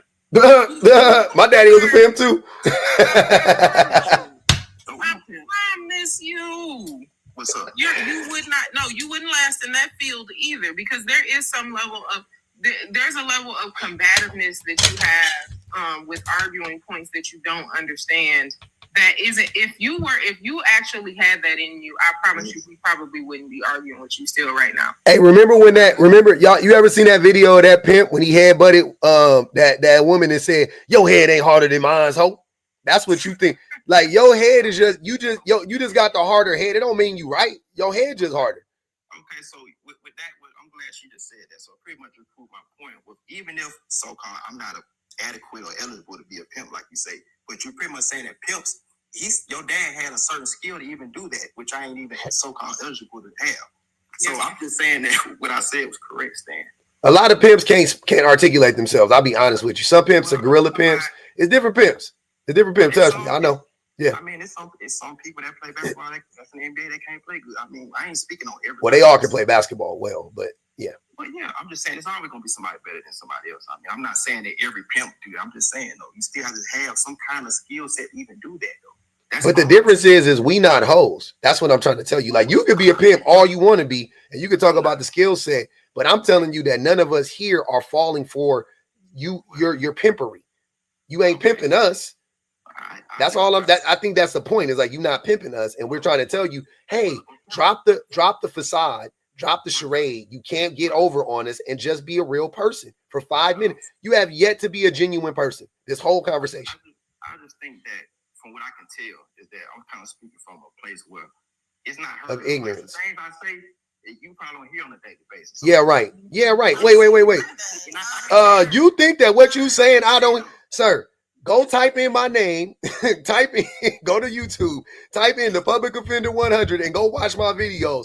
I talk to men like you all day long. Everything you have said to me, I've heard 1,000 times. Right. So my thing is this, right? If you done had all these conversations with different men, right? Mm-hmm. And let's just say, for instance, you pretty much saying every man, all the men, have you ever had an agreement where both you and the men and all the women, everybody came to a fair ground before? Like, yes. Yesterday it happened, yeah. And what's the percentage on that happening though? 2%. Okay, so my thing is this though, right? There is some kind of disconnect is where I can see. If it don't happen that often, right? Mm-hmm. Where you don't, you know what I'm saying, kind of agree or get an understanding from a lot of men that come up here. Yeah. It's y'all though. I know the disconnect. Yeah. Well, listen, that's just like me saying a woman, right? If a woman don't really, she can't understand a man, right? She out of a whole bunch of relationships. She can never get on fair grounds with a man. And she says, oh, it's always the man's fault. At some point, I gotta say, hold on now. None of these men. Have you met men? Because I would still agree with her. I'd be like, I can see that, especially because most men act like you. Well, but guess what? I'm still not a woman, so I can't say she's wrong about it. I don't know how that interacts. No, listen to what I'm saying. As a man, me talking to men like you, and me being a man that has oftentimes talked like you, I'm telling you that if Shan says it's all these men's fault, and BBG says it's every single man and Ali says it's every man is so, and my mama say the same thing, at some point I'm gonna go, it's the fucking men. Well, I mean, of course, that's in your word. Like if everybody see, that's that weird shit. It's not in my world. It's just reality. That's just like if I had a mama that told me, hey, look, all these women are this, that, third, and then I'm start believing it. But if I get out here in the real world, and I might have a different opinion. Like, hold on now. That exactly. Hold on, wait. Exactly. And guess what happened? My mama never told me these niggas ain't shit. My mama never told me that. Didn't no man tell me, nobody told me that shit, right? And I got out in this world and I became an ain't shit nigga, right? And then somewhere along the way, I realized, well, damn, I'm an ain't shit nigga. I gotta be better. And then once I realized that I was an ain't shit nigga and I picked up on the ain't shit niggery, I was like, oh shit, most of these niggas ain't shit. Because we all talk the same. We all do the same stupid shit. We all argue the same. It's the same fucking ego-driven babble. Like this, all these deflections and pivoting and arguing about the argument and posturing and never being a real fucking human being like Shan was talking about. You refuse to be a real human being and engage with your emotions. So you go, I just don't care. I mean, shit. If a racist person call me a nigga, I'm just gonna be like, I mean, that's your opinion, sir. Have a good day. Well, listen, all I'm saying is you kind of proved my point. Baby. No, I didn't. Stop saying that. Nobody proved your point. It's gonna be real quick. I promise you. Can't nobody prove your point. No, listen. You pretty much said your mama or your whoever told Angel said if this nigga make up one more scenario.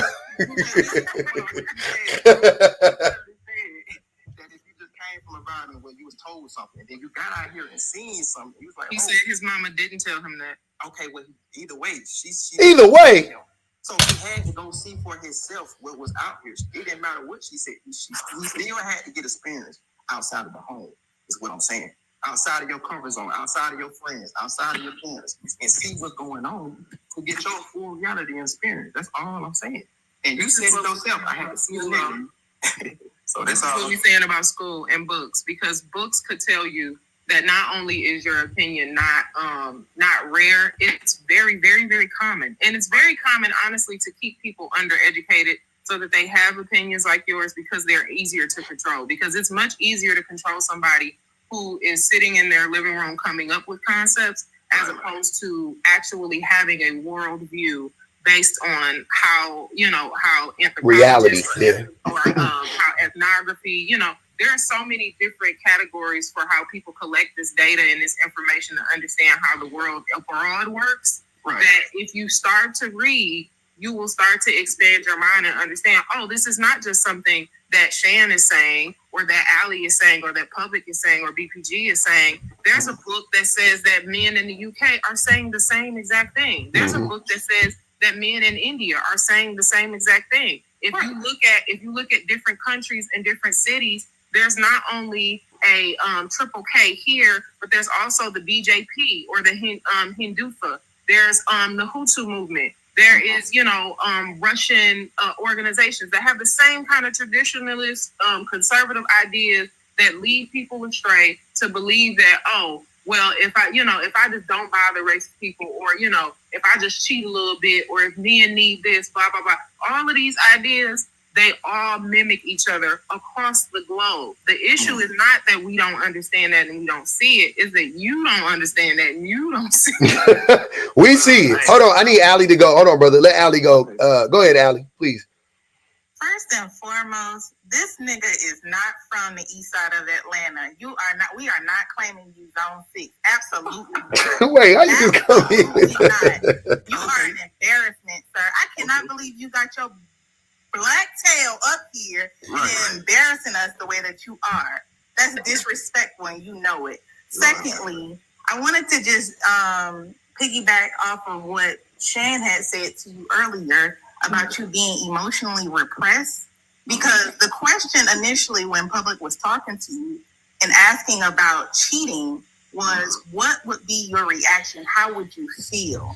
And I know you know how to answer that question, but all you did was take us around the mulberry bush, and I don't appreciate it. It's disrespectful. So I'm up here to show you this emotion wheel. This is a tool that little kids use to identify their emotions, because clearly you didn't understand the question.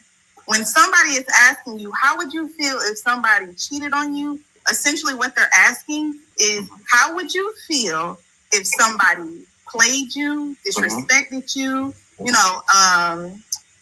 made you feel like you were less than? How would it make you feel? Not how you would respond, not how you would react. If you would bite their head off, how would it make you feel?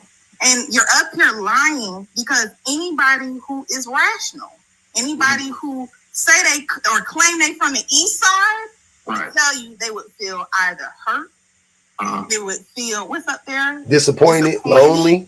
No, not lonely. Angry, embarrassed. Yeah. Do you see these? Do you Sad. see these attitudes right here? I see them all. You know what I'm saying? They are. Okay, wait, because I'm not done. Because you're gonna take us right back around the mulberry bush. I don't want to hear it. I don't want to hear it. You already done embarrassed us. Yes, Lord. Yes, Lord. This is what he was talking about.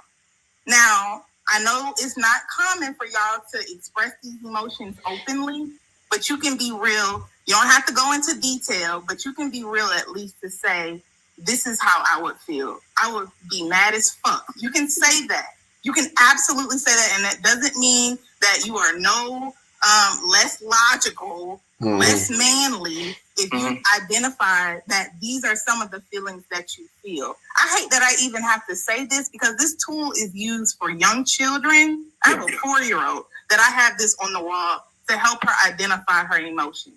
A lot of you grown people, y'all need to go ahead and go to your local library. In addition to getting the books that BPG and Shan's been trying to encourage y'all to read, and go to them schools and sit down somewhere, you also need to go to your nearest Office Depot and print this out and put it everywhere in your house, so that you can start to identify truly how you feel on things. So when people ask you direct questions about how it would make you feel, you would be able to come up with something outside of, what I'm going to do? I'm going to pew-pew them, because that's not the correct response to questions like those. Hey, always my turn. Why do you say, yeah, so much, but then never actually agree when it after? No.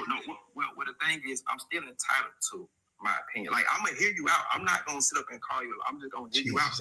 But if I still feel, But here's the thing. Here's the kicker, sir. You're not even really giving us your opinion. You're not. You are literally repressing or lying. I'm going to use the word lying. You are lying about how you would respond if you are in love with somebody and you find out that they disappointed you by cheating on you. You're lying when you're saying that you would not feel some type of way about that, especially if you and that person are locked in. Right. So don't let that simmer. Oh, for sure. Don't respond. Give it at least. Sometimes you gotta let that shit just cook a little bit, man. Let it simmer. You are on a level 8 right now, almost damn near boiling. I want you to cut it down. Let it simmer, sir. Yes, man. It's in the crock pot right now. Just a little bit. Now, on low, 8 hours overnight. You don't have to respond. Just let it just. There's no way you could have processed that fast. There's no way. I'm not gonna turn into a new person in 30 minutes. That's true. That's true. That's true. I just want you to be real. You are not being real about how you respond to this. And I'm really concerned about how you can't respond to a direct question when somebody asks you, if you feel like somebody played you, how would you feel? And you well, how am I supposed to act? I'm gonna just let it go. What am I supposed to do? I'm supposed to kill them? No. That's not what anybody was saying. Hey, if your girl asks you why did you cheat on her, what you gonna say? If I cheated on my girl and she asked why, I'm gonna just tell her exactly why I did it. If I did it, I'm gonna tell her why I did it. You feel me? It's done. It's been exposed. They had out the bag. So hey, listen, I'm Cat back out in the here. Oh, I might have a problem. Hey, we might need to go and get some help with this. You know what I'm saying? It's Now you want to go get help after you cheated? Yeah, if I cheated, that means that it's a problem. We need to get fixed. Yeah, I'm gonna go. Hey, listen, it's a problem. Obviously, if I cheated, that means I didn't handle it a certain way. So yeah. Let's get some understanding. Let's clear this up. Now you want to clarify it after you done hunched on another woman. Now you want. Right, why do you think that part before you cheat? Wouldn't that make more sense, to be honest? Like, hey, I feel like something is going on with us. I really want us to work this out. If we need to go to counseling or whatever, because I feel like I may be on the point of, seeking out other access, in other spaces. I don't want to do that. So I would rather work that out with you as opposed to sharing your weenus and exposing this lady to God even knows what. Well, yeah, I'm just speaking on the point of if a man or a woman, whoever cheats, I'm just saying, if they cheated, the deed already done. I mean, but you don't gotta cheat. That's what I'm saying. You skip that part. You can skip over that part. No, nobody has to do nothing. But I'm saying, if the case happens, I'm just speaking. But you can take the if out. You don't gotta if that part. If you can replace if they cheat with if you go to counseling, or if you discuss this, or if we work on this, as opposed to if you cheat. Like you can leave the if you cheat off. Yeah, and you can leave the if you don't go to counseling, what can happen? I mean, it's still, no matter what, anything can happen. And people make mistakes. You're not gonna be perfect in a relationship. It might be some stuff you don't even know about your partner. It might just come up out of the blue, just out of time. Like nobody goes through a whole marriage or relationship, nothing happens. It's just a smooth slate. Like there's gonna be problems. What you do with the problems is what cheating ain't the problem. Cheating is not. I can honestly say that ain't something that we've had to skate over, around, or through. It's not. Y'all make that assumption because of the fact that y'all like to cheat. That's what that is. A mistake is like you were supposed to pick your kids up at 3 and you started work and you forgot and you didn't go pick them up till 3:45. That's a mistake. Eating some strange woman's vagina from the back, that's not a mistake. You did that because the whole time you could have stopped at any time. Remember when Jody went over that woman's house and you know what I'm saying, and he let her take his wang dang out his pants and she started, you know what I'm saying? He stopped, because there was a lot of times where he could have stopped, you know what I'm saying? And he did let that saliva get on there first, but he did stop. So at any point in time, you can stop yourself, but if you don't stop yourself, it's not a mistake. You're not that's one hell of a mistake. Like every stroke is a mistake. No, every time you do like this, that's a mistake. Every time you go, that's a mistake. So we can agree if a woman cheats, that ain't a mistake, right? If anybody cheats, it's not a mistake. What do you mean, a woman or a man? It don't matter.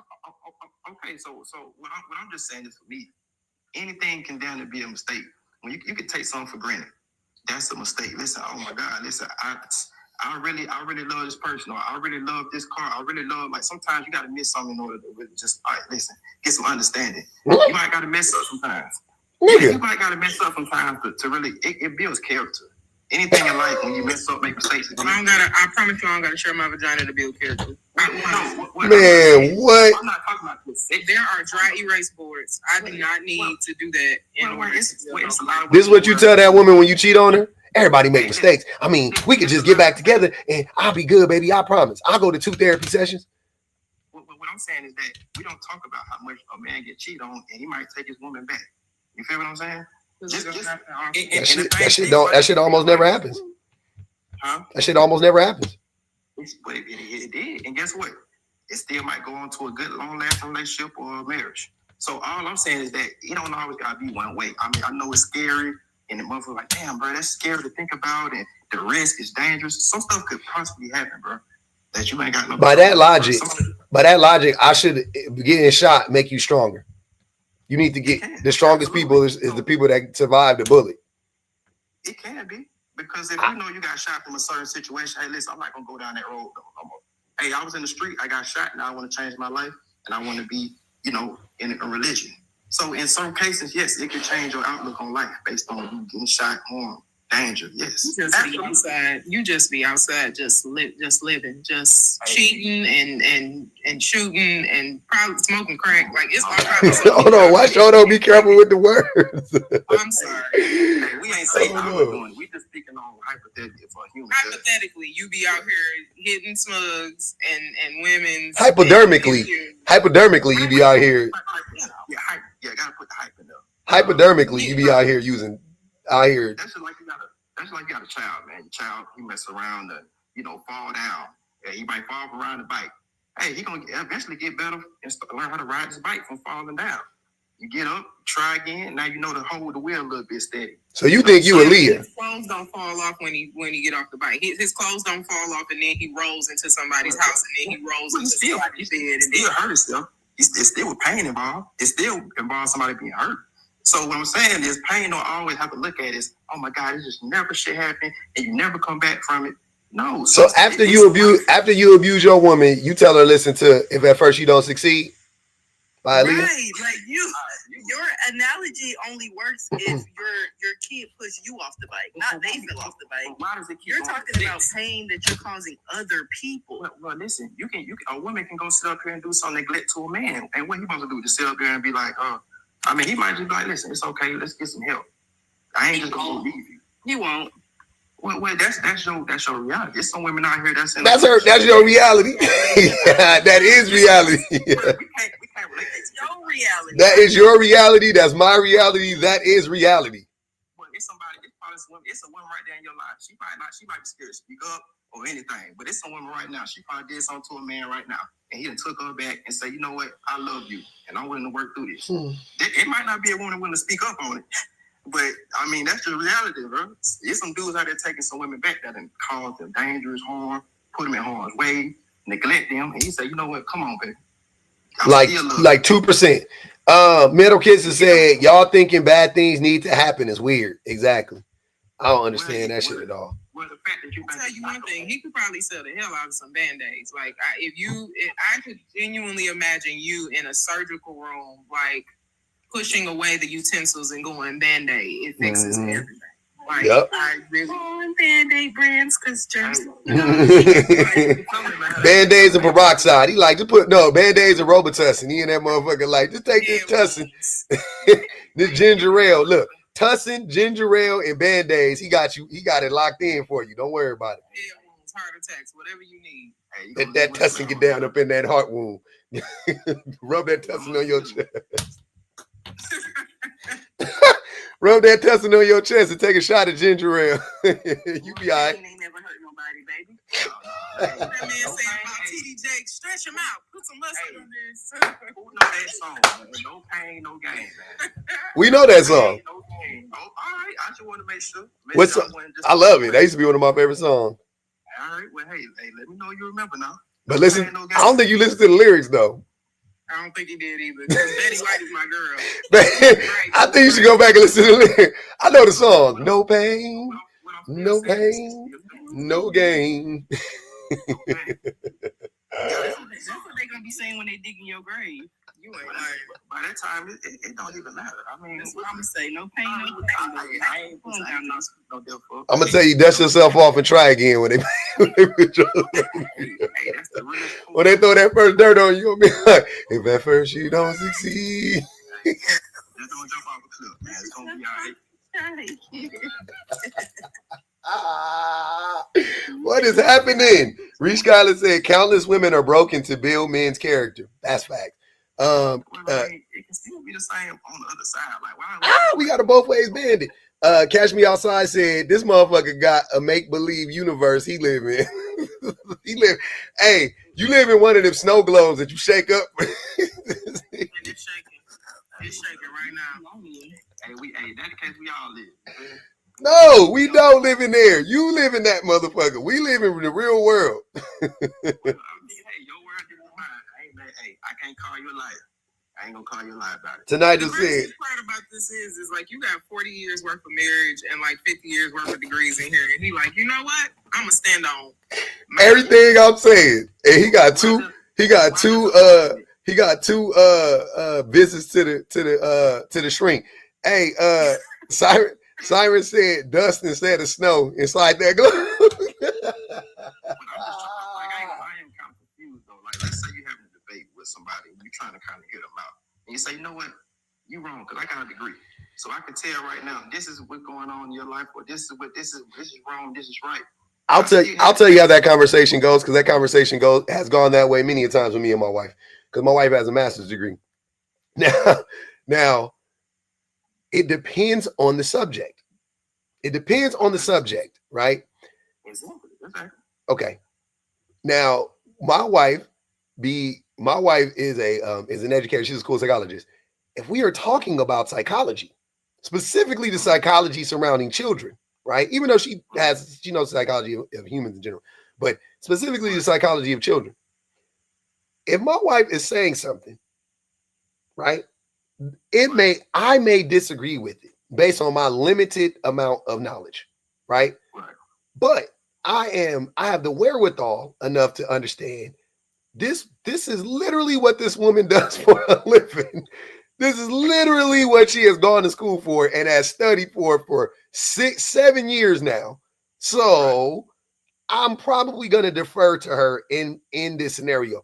I can have my disagreements, I can have my reservations, and I will express them to her. But I will not rely on my own understanding to be the end all be all in that issue or whatever that discussion is pertaining to, right? So I am going to voice to her, hey, this is what I think, and she's going to tell me if what I'm saying tracks. And if it doesn't track, I'm going to go, okay, I didn't know that, because she is the fucking authority on it. That's how that conversation goes. Period. Now, when it comes to understanding words and and processing things, my wife would never bring up the fact that she has a degree in that discussion, because my wife will tell you, I probably am better at understanding words than she is. That's one of the things she'll fucking straight up tell you. She'll be like, he's good at it. Like she knows we got strengths or whatever. It's fine. She knows that's nothing to do with the degree or whatever the fuck. When it comes to spelling words, I don't question my wife. She's a fucking great speller. I don't know how she does it. I don't know how to spell that well. I'm not gonna lie. I have to spell things out phonetically. I get it wrong. You know what I'm saying? It took me forever to figure out how to spell Mississippi. I had to memorize a song. It's a struggle. You know what I'm saying? Like BBG talks about how she's not naturally good at math. You know what I'm saying? I'm fairly decent at math. Like, we all have our strengths, but nobody in a relationship is just fucking going, I have a degree, so what? So my authority trumps your opinion in this instance every single time. It matters the situation. It did apply to this situation because I was just letting you know that when it comes to education, you are talking to highly educated people, first and foremost. Secondly, when it comes to the specific topic, everybody up here has more experience than you. That's all I was saying. I was like, at some point in time, you would think a motherfucker would understand that and be like, you know what? I'm out of my element. But instead, you go to your default, right? As an NPC player, you go to your default of, well, that's your opinion. Right. And can I add a third on there too, though? Because this is not debate. Debate is opposing sides where both sides have extensive knowledge on the topic. Like, that's you. If you've ever watched debates, so I'm a huge fan of like watching James Baldwin debates. Like he's done debates at like Oxford. He has one at Oxford in particular. That was the best one. That was absolutely spectacular. That shit was beautiful. Man, look, when you talk about watching people debates, this is not a debate. Like, there is an opposing side that actually has like extensive information on the topic. Okay. And then that other side shares their extensive information on the topic. That's why it's a debate. Like, you're talking about people who are equals. I'm not gonna lie to you. I never try to be braggadocious or anything like that. We not equals. No. That's all I've been trying to say. I'm like, at some point in time, you just kind of got to just well, nobody's in here is equal to. I mean, it's not. No, I genuinely believe that the other people that I'm talking, they have more than proven themselves to be equals when it comes to because we've disagreed on topics. Mm-hmm. I know for sure with Shan and Public and I, we have disagreed on topics and have been able to share our opposing opinions. Sometimes we come to a general consensus and sometimes we don't. But I for sure believe that they can equally debate me on a lot of these topics. Shit, you know what I've seen? a bunch of times people will be like, we'll be having a disagreement. People be like, "Oh, I see both of y'all points." That's when you know it's like, yeah, motherfuckers is on the same. I mean, like I said, everybody not going. They want to hit you on the same frequency as the other person. You know. Now, for me being a man, it's just some things that a woman not gonna be able to see out of man's eyes. I can't see stuff out of women's eyes. That's just I can't just. It ain't got shit to do with you being a man. Public a man too. No. What I'm Did you saying not hear is, nothing they just said? Okay. Let me just put an analogy out there. If you got a Not an analogy. Oh Lord. Yeah, let me do an analogy, right? Let's say you got a little girl, and she wants to know how to really just be able to be in a relationship, treat a man. It's certain things that a book. She can read every book. She can read everything, any education, whatever it is. There's some things that experience gonna have to teach her versus just information. Where's the analogy? Is the analogy in the room with this? So what I'm saying is this, right? Everything you went to school for, right? A lot of that stuff, you still have to go through your relationship to figure out a lot of stuff about yourself that you know to see. So It's what I'm important I saying said that we're not on equal footing either, No, because no. I have 21 years of a relationship that I could use as experience. that's exactly. Exactly. But I agree. That's not gonna resonate to who you are as a person and the things that you went through. You're missing the point. Like, okay, forget what you learned in college. Forget the actual education a degree gives you. One of the biggest things I think going to college and getting a degree gave me was the ability to understand that there are some objective truths. Mhm. And that is the biggest difference I noticed with myself and other people who have degrees and with some people who do not. A lot of people who don't have who did not further their education have a hard time accepting that there are just some objective truths. Y'all be thinking everything is just up in the air and up to interpretation. And no, some things are just objectively fucking true, and some things are just objectively false. And it could be that there's some truth to that. The only reason why I say that is Why you just said there's some truth to that? Right, No, some. that is the whole truth and nothing but the truth. So But I can help give- me but- God. God, you got to help us. At some point in time, Jesus Christ, you got to come back. You've been telling us you was going to come back for 2,000 years. At some point in time, come back, dude. We miss you. Every time you give me, every time y'all give me something, I give you something back. And it's like you're turning You just get around. words back. Because if 21 years of a relationship ain't enough, you said that the degree wasn't enough experience. Okay. A master's degree Don't is mean not shit. enough experience. Okay, sure. But then you said that you have to have life experience. Okay, 21 years of a relationship is also not enough experience. I don't think that you're accepting that maybe you just don't want to listen and you don't want to receive it, as opposed to there isn't enough life experience, book experience, educational experience, job experience that's going to allow for you to see that you are just wrong in this instance. Well, I just think that somebody can have experience like at one thing. You can have experience of doing something for 20 years in one thing, and that's it. And You know what you need to go to school for? Be a lawyer. Hey, I could. You should. Hey, How old are you? I'm How old are you? You sound like you about 23, 24. How old are you? I'm 30. You 30. Oh, you cooked. 30. Yeah, man. Hey, listen. You see how I can hold this down?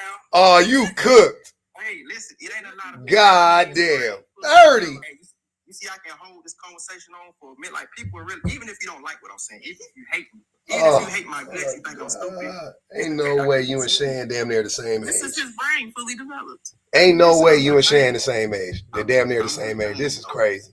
Hey, you might listen. Nobody knows everything. You gotta always keep. Oh open my mind. God. Always. That's Shakespearean at this point. Nobody knows everything. Let's write that down, y'all. Hey, if I tell you, hey, if I'm the smart person in the room, then hey, I'm the dumbest. Because there's always somebody smarter. Oh, we know. My nigga. Hey, I'm Tell us that. Hey, you know who you remind me of? Nah, you know who you remind me of for real. Are you related to Jameis Winston? Nah. Hey, listen, I like James though. That's a I good- know you like that nigga. You see, hey, you remind me of Jameis Winston. Dog. You talk just like that nigga. Hey, listen, man. You can tell he ain't faking nothing. That man say what's He on is his mind. Jameis Winston is 100% fake. Oh my God, man. So how can you spot the real? You can spot so much. How can I spot the real by a person actually being a real human being and giving genuine human responses to situation? Not fucking blank. Jameis Winston is pre-programmed. He is preloaded with a certain amount. He is Teddy Ruxpin. You might be too. You kind of old, but you might remember Teddy Ruxpin. He is a fucking doll that you pull the thing and it goes, I'm Pop. I'm here to play with you. Like that nigga is an NPC, bro.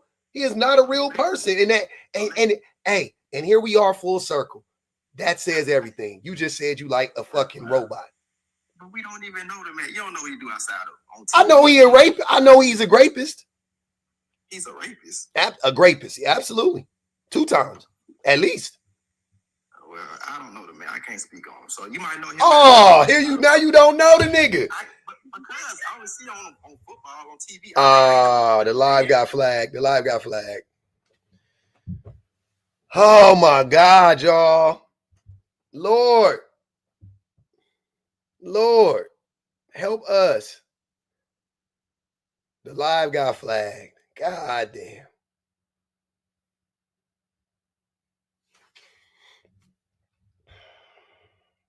I don't know how this man's still up here. Keep saying words. Flag for dust. They threw a flag on the play and said it was too much dust.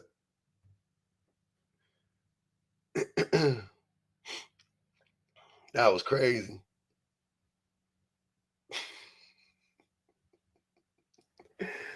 Oh my God. Oh my God. Oh my God. Where that man at? Please, where he at? We need him back in here. We not done. Oh, damn it.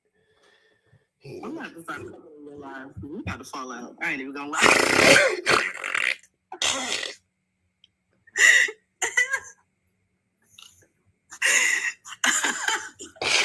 Oh my God.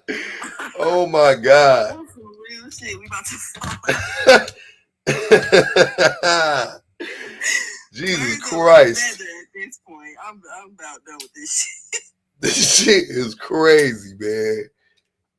That was one. Hey, he had one of the worst cases of that shit that I've seen in a cool minute. Oh my God. He had one of the worst cases of that stuff. He had me over here itching. Dang, that was bad, man. Flagtavius. Called him Flagtavius out of it again. Nah, I started over again, Auntie. I had to start over again. Flags was crimson.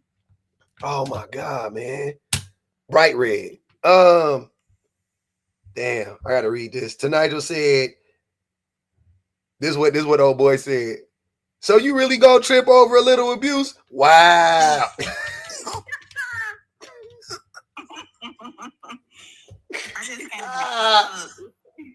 I came back up. He definitely is from the east side. It's giving Glenwood Road, Gucci Mane, OJ the Juice Man type. That was not too much on OJ. I'm just saying. It was definitely giving it. So it makes more sense now when he said he's from the east side. Yeah. Savannah, please. A little bit too much on OJ. We gonna slow it down. We like OJ over here. They said Kelly said that's his ass. Oh man, that man sounded just like Jameis Winston. Earthquake, what earthquake happened? I ain't feel shit. I mean, we've been up in here. I guess that nigga been in here. He got me feeling unstable. So no, for real.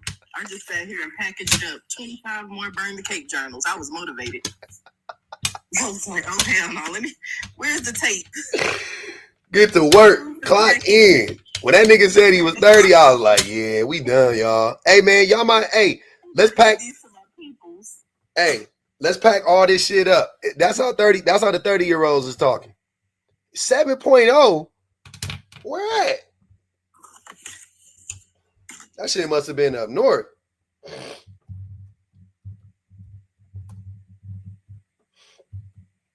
That shit must have happened up north.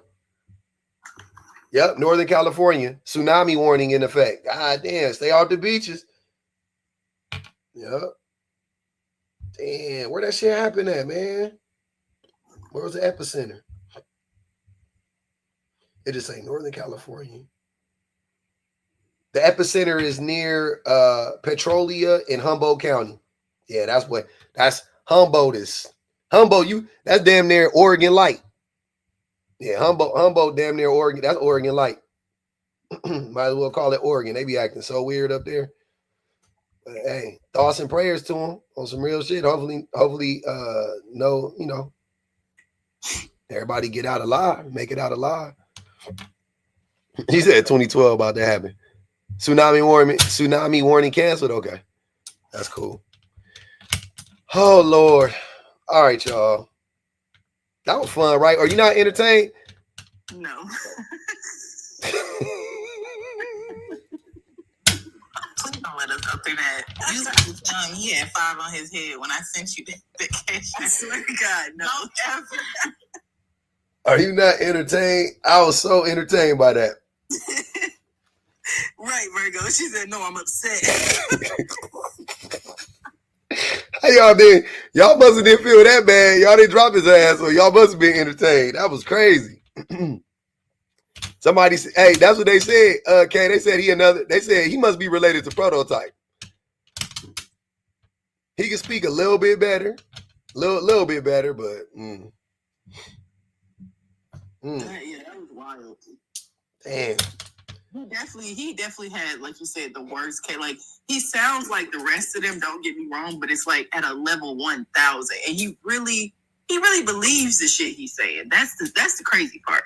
Well, like, not only does he believe it, but he also believes that, like, we're the crazy ones. Mm-hmm. Like, we just don't get it. And he's just so, like, misunderstood. He's vibrating higher. He's got a different mindset than everybody else. And that's why we don't understand. Nah, you at the end of the day, that's just your opinion, though, Shane.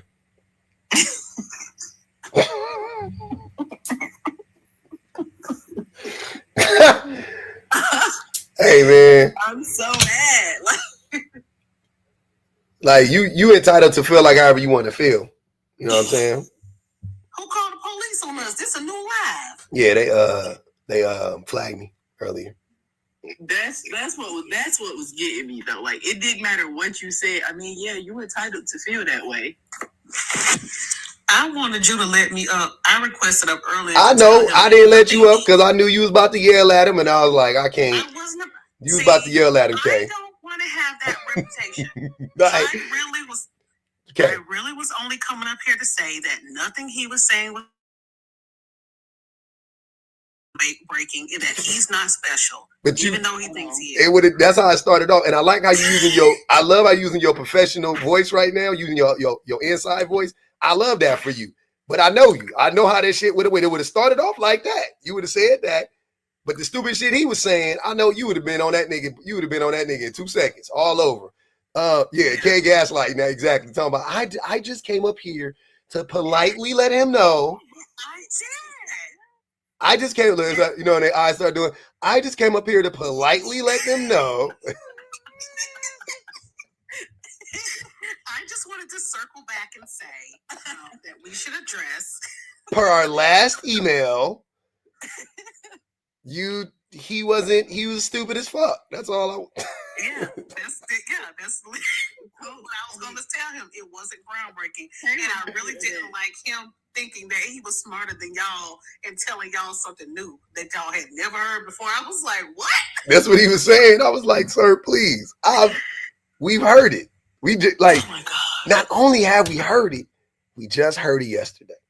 And we're gonna hear it again today after you leave, and we're gonna hear it again tomorrow. Like, sir, you sound just like the rest. And the funny part is, a lot of them say that too. Like, I guess I got a different. I guess y'all just not used to somebody like me. Mm-hmm. Y'all are all NPCs. Yes, we are. Yeah, so my friend group ain't your friend group, nigga. You think I don't got a bunch of dummies in my friend group too? You know how many dummies? He was a GV Prototype hybrid. It was a mix. Yeah. If they hunched and he would have came out, it'd have been that nigga. That fool. Wing God, what's good with you? What's good, man? Chilling. Go ahead, brother. Honestly, I don't really think they have to do anything. You know, I think for most guys who like aren't, I don't know how to put this politically, right? Stupid. Like, I don't think you have to, like, people create requirements for their women, like they have to be, you know, stay-home women who tend to the house and, you know, like villagers in, you know, in the 1900s. I think, listen, man, every relationship is different. If you go by what you guys bring into the relationship and you say, I am a provider and I have the means to provide for my family, and I would want my wife to be comfortable at home and I don't want her going to work or anything of that sort, then that's completely fine. That's well within your rights, you know? So do you think, you know, so you're saying like, if you had the money, you would just allow your wife to stay at home and you just pay all the bills, right? And you know what I'm saying? Like, if you know, would you like, let me put it like this. Would you, if you could afford it, would you pay for like a maid and a cook and all that shit? I mean, I can afford it. And so nice. I would. My plan already, my plan, because I grew up around maids and whatnot. So my plan was, you know, either if she's working, then we have someone to help us with the household and someone to help us with the kids and things of that sort. Yeah, like okay. Yeah, exactly. But otherwise, then that's different, you know? I see that shit. That's dope. Yeah. Yeah. I love that. I love that for whoever you get with. Shit. Being taken care of sounds fun financially. A lot of men don't actually believe in that, unfortunately. A lot of men think that women need to like qualify. A lot of men need to like qualify. A lot of men think that women need to qualify to be taken care of. You know, like you said earlier, and I think that's like a weird. To me, it's weird. I think it's a little weird because from my perspective, the reason I say that is because, you know, like I'm a doctor. It's a very stable job. I'm not going to lose my job anytime soon. But for some people who don't make that much money, I think living in America and on a one-person income is extremely difficult. Hell so yeah. But from my perspective and from people who make a lot more money, I think it's a little bit different. I think. Yeah. Shay, help me out. I got my. Speaking of cleaners, my cleaners are here right now. I gotta let them in. I got you. I think one of the biggest things that, because there are some women that buy into that too, and the thing that I try to like get women to realize is that when a man feels like you have to, I guess, quote unquote, qualify to be provided for, and he's very big on like you being qualified and kind of like earning that. It's not like once you get it, once he deems you as worthy and qualified, that's where it ends. Like you will constantly be auditioning to deserve that from him. If that's his mindset, if it's something that he feels like you have to qualify for or earn, you are always going to be auditioning because you've set it up for him to be like essentially the prize in the situation. And Teddy Bear, come here. Do such a big favor by taking care of you and providing for you or whatnot. And he will make you audition for that essentially for the rest of your life until you get tired of it or until he gets tired of you and deems somebody else now more qualified for it than you are. No, I think that's fair.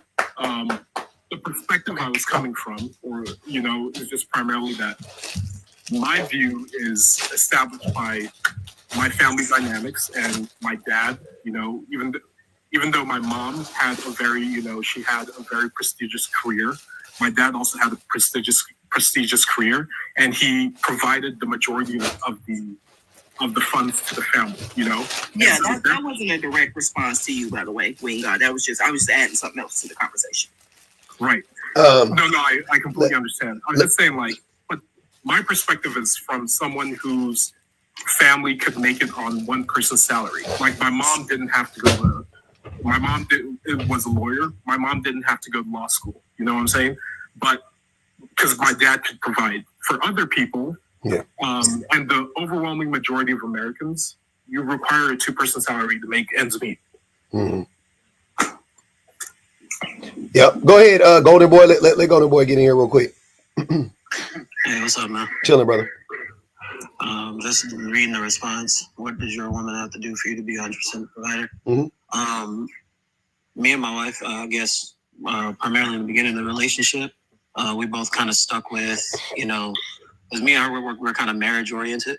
And so What does that mean? my wife never, she never thought that my resources before we got married, that any of my resources belonged to her. Now, if I wanted to help out, if she needed help, I would definitely help her out. But it was a thing that when we got married, that was when my resources became her resources. And that is when we, you know, we started providing with each other. That's not to say I never helped her out. I mean, if there was ever a time she was struggling, needed help, I definitely helped her. But like I said, when we got married, my resources became hers. But I'm kind of agreeing with what Wayne God said. Like in America today, I mean, you know, we're not the top percenters, but I wouldn't. The fact that my wife has the ring on her hand, I mean, that pretty much entitles her, in my opinion. If I did find a job, or if I do find that job where, you know, I'm able to cover both of our incomes, that provides my wife the option to work. Like it's based off the merit of the decision rather than the merit of the dollar bill, if that makes sense. Like I would much rather my wife have the option to say, you know, one day, I really just don't feel like, you know, going back here. And naturally we'll talk about it. Like I need to know why. Like, because I don't want my wife to just be a capricious person and just work one day and then quit one day and then go to this job and go to that job. It has to be something we talked about. But I mean, if it makes sense, and she's just like, I just rather stay home, you know, with the kids, or I'd rather just stay home and work on my business. You know, I'm all for that. You know, I'm all for her doing, you know, what what her strengths are, basically. So I would honestly say it's a simple fact that my wife definitely chose to do life with me forever. That pretty much entitles her to me providing 100% if I'm in the position to do so. So you don't have a requirement for her, like whatever she wants to do. No, I wouldn't necessarily say a requirement. Just basically open communication. But like I wouldn't say she had to be this and that and do this and do that and be a model. Like I don't want it to be something so surface level, so to speak. Like it's a simple fact. Like we've already felt each other out. Like you, my wife, at that point. Like for me, that's all the requirement I need. Yeah, I mean, I don't. What do you think that it makes sense to have a requirement for your, you know? I wouldn't necessarily say it makes sense to me. But I mean, I can see how some people always have safeguards to certain things. I mean, especially in today's world, we got, you know, all men are this, all women are this. So it's people are trying to be safe, even though they're bordering on, in my opinion, on paranoia. Like the women, you have to be this, and you have to be that, and you have to look like this, and you have to. What do you mean? I'm confused. What do you mean? What do you mean in society? What are you talking about? If you just look at, like, I always like scroll. I've scrolled your live a couple of times, and I've kind of listened to, you know, men say my wife has to, you know, she has to have this type of degree, or my wife has to have something going for her, or my wife has to, not my wife, my girl, like this is somebody I'm intending to get in a relationship. Like basically looking at like accolades and whatnot, like already being established, or, you know, already having a certain mindset. You've heard that in my lives?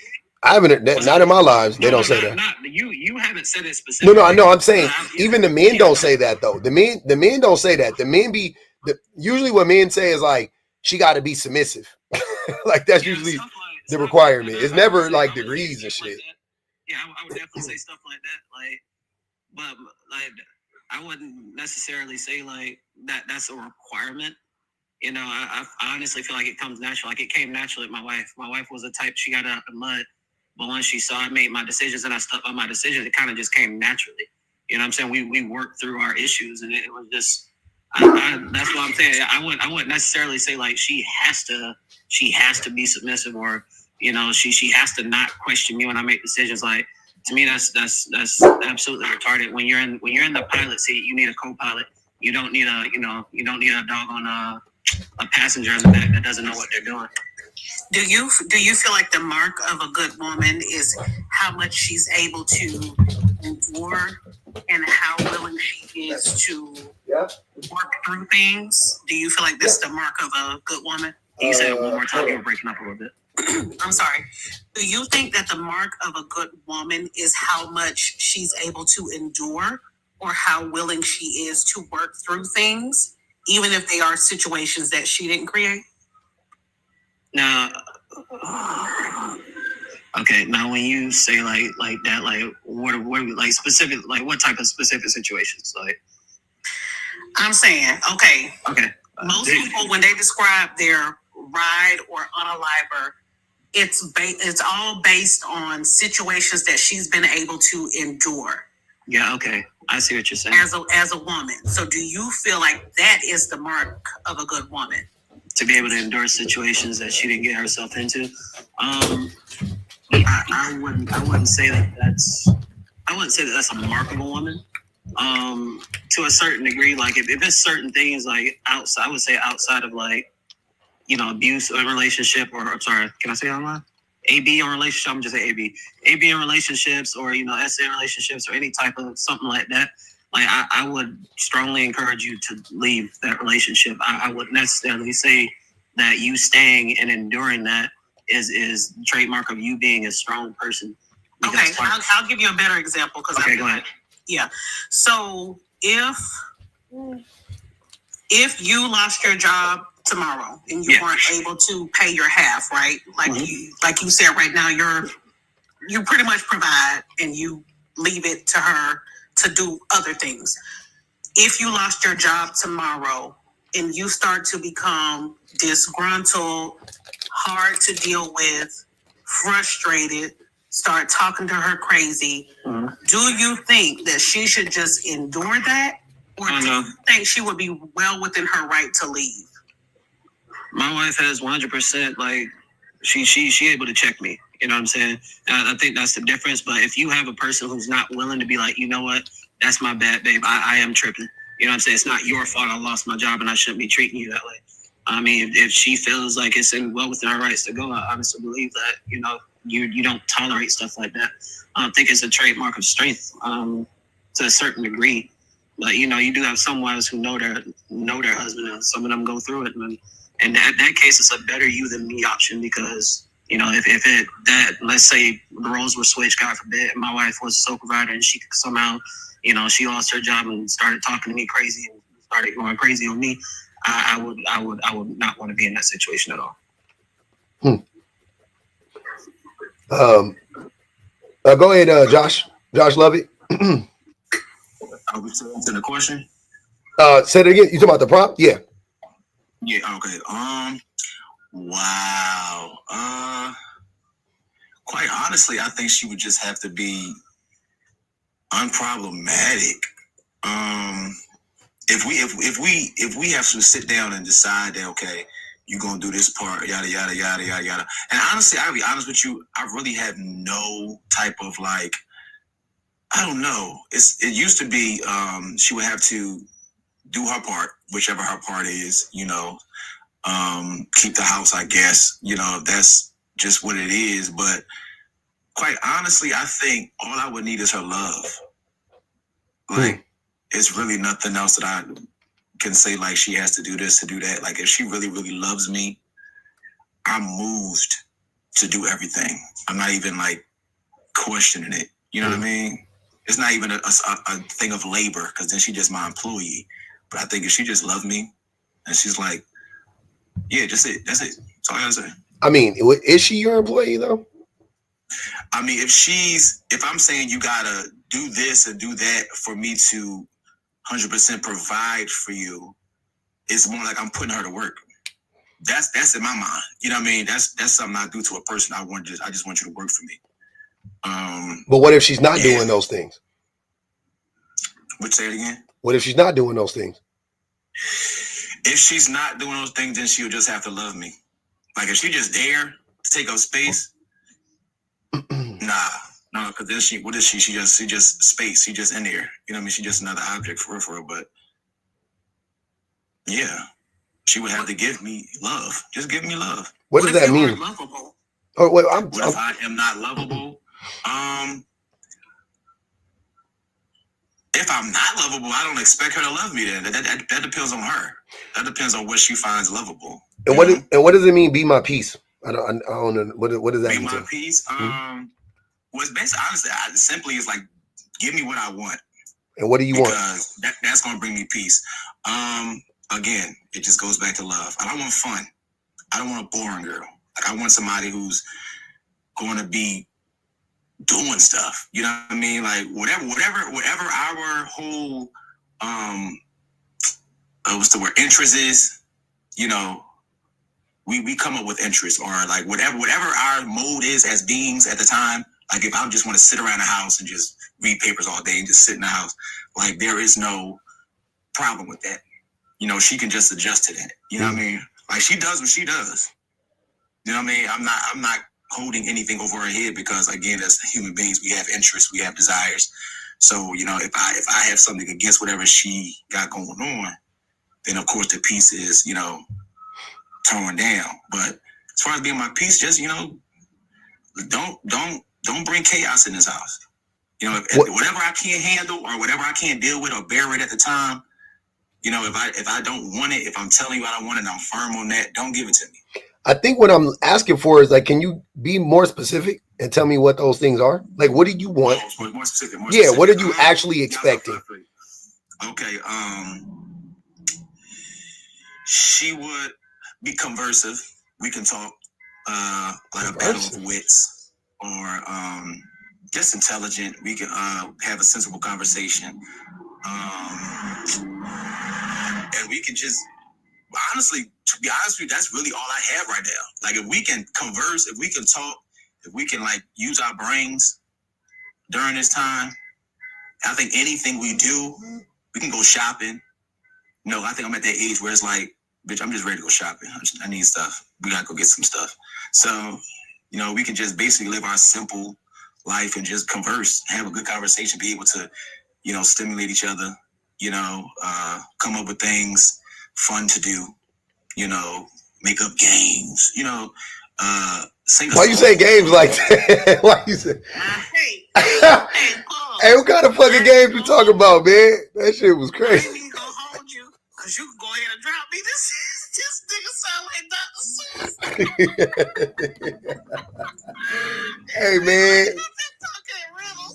This shit, I'm confused as hell. I'm trying to understand. When you said games, though, Josh, that shit caught me off guard. You was like, you said it like that dude that be, what's his name? He funny on here, but he be like, like when he said, it just caught me off guard. I was like, why you say games like that? But you just, I mean, like, you know, we come up with like little shit to play. You know what I mean? Like just little games, like song games, any type of games. Just like we come up with interest and shit so that we can like don't be bored. I ain't gonna get it. Ali said he got pics and videos and his draws on his page. Please, damn. I ain't seen your page. That's it. We're not compatible. That's it. I'm not looking for you. You're not looking for me. Yeah, you starting to sound a little bit like my ex, and I don't like that. That's fine. That's fine. Y'all be on some like, oh, I don't require much. I don't, you know, I don't ask. No, it's not that. It's that y'all just can't do it. That's it. I mean, it's simple as that. It's simple as that. Y'all can't do it. And I mean, it's nothing bad about it. It's just hold on, Josh. But I was actually talking. Hold on, Josh. Later, can she finish? Yeah. Okay. Go ahead. You did, because you heard me. That's the problem. You the problem. Now she the problem. I knew it. I mean, it's normal. It's normal. It's normal. That's what it is. You grow up. Because I don't allow you to disrespect me. Because I don't allow you to talk over me. And again, you accuse me. But you disrespecting by accusing me. Well, honestly, I heard a pause. I just chimed in, and you can't handle it. I can still hear you. I didn't say a word. Yeah, but I'm talking. I can still hear you. You want me to respond to you, or you want me to hear you? I don't want you to respond to me because I'm. You don't want me to listen? I don't want you to respond while I'm talking. That's rude. You can't start your sentence. Okay, but if you can't give me what I want, why would I give you what you want? You can't start your sentence in the middle of somebody else's. I didn't ask you for anything. That's your rules. That's your rules. Just simply not to be interrupted like I didn't interrupt you. Okay, well, be nice about it. It doesn't have to be nice. I was very nice about it. Be nice. No, it wasn't. Not to me. Not to me. Hey, Dr. C, shut the fuck up and let her finish. Not to me. Not to me, bitter. Not to me, bitter. y'all just can't. Y'all hate boundaries. You hate when a woman. I don't hate boundaries. Y'all just accuse and y'all be wrong. I didn't accuse you of anything. I don't hate boundaries. You just did. I don't hate boundaries. I didn't accuse you. I don't hate your boundaries. I hate hypocrisy. I hate people what they want because you still talking to me and I'm responding to what you said. You asked a question. I haven't been able to finish my sentence yet. Finish your sentence. Finish your sentence because you want domination. You wouldn't even be here. It's not about domination. You want domination. And you I don't want domination. I'm not concerned. So you can have it. God damn, I left for 2 seconds. Y'all yelling at each other? I wasn't yelling. Because Josh wants to dominate and he's upset that I won't yield. I'm not upset at all. What, Josh? Cause she finished? Say it again. Cause she finished. We all done let you talk this whole time. I ain't interrupted you. Does she finish? No. It's not even that. I was chiming in. Now, if she wants me not to chime in, all she got to do is be nice about it. Now, her version of nice ain't like her. See how she's doing that? You doing it too. She's literally talking though. Just let her talk. I'm just. Yeah. You doing it too though. You doing it. You might be done. Be the example. Be the example. She ain't got to let you do nothing. Be the example then. Where the fuck you Y'all came sound like from? you hear what's going on here? Oh no. It's the vicious cycle, bro.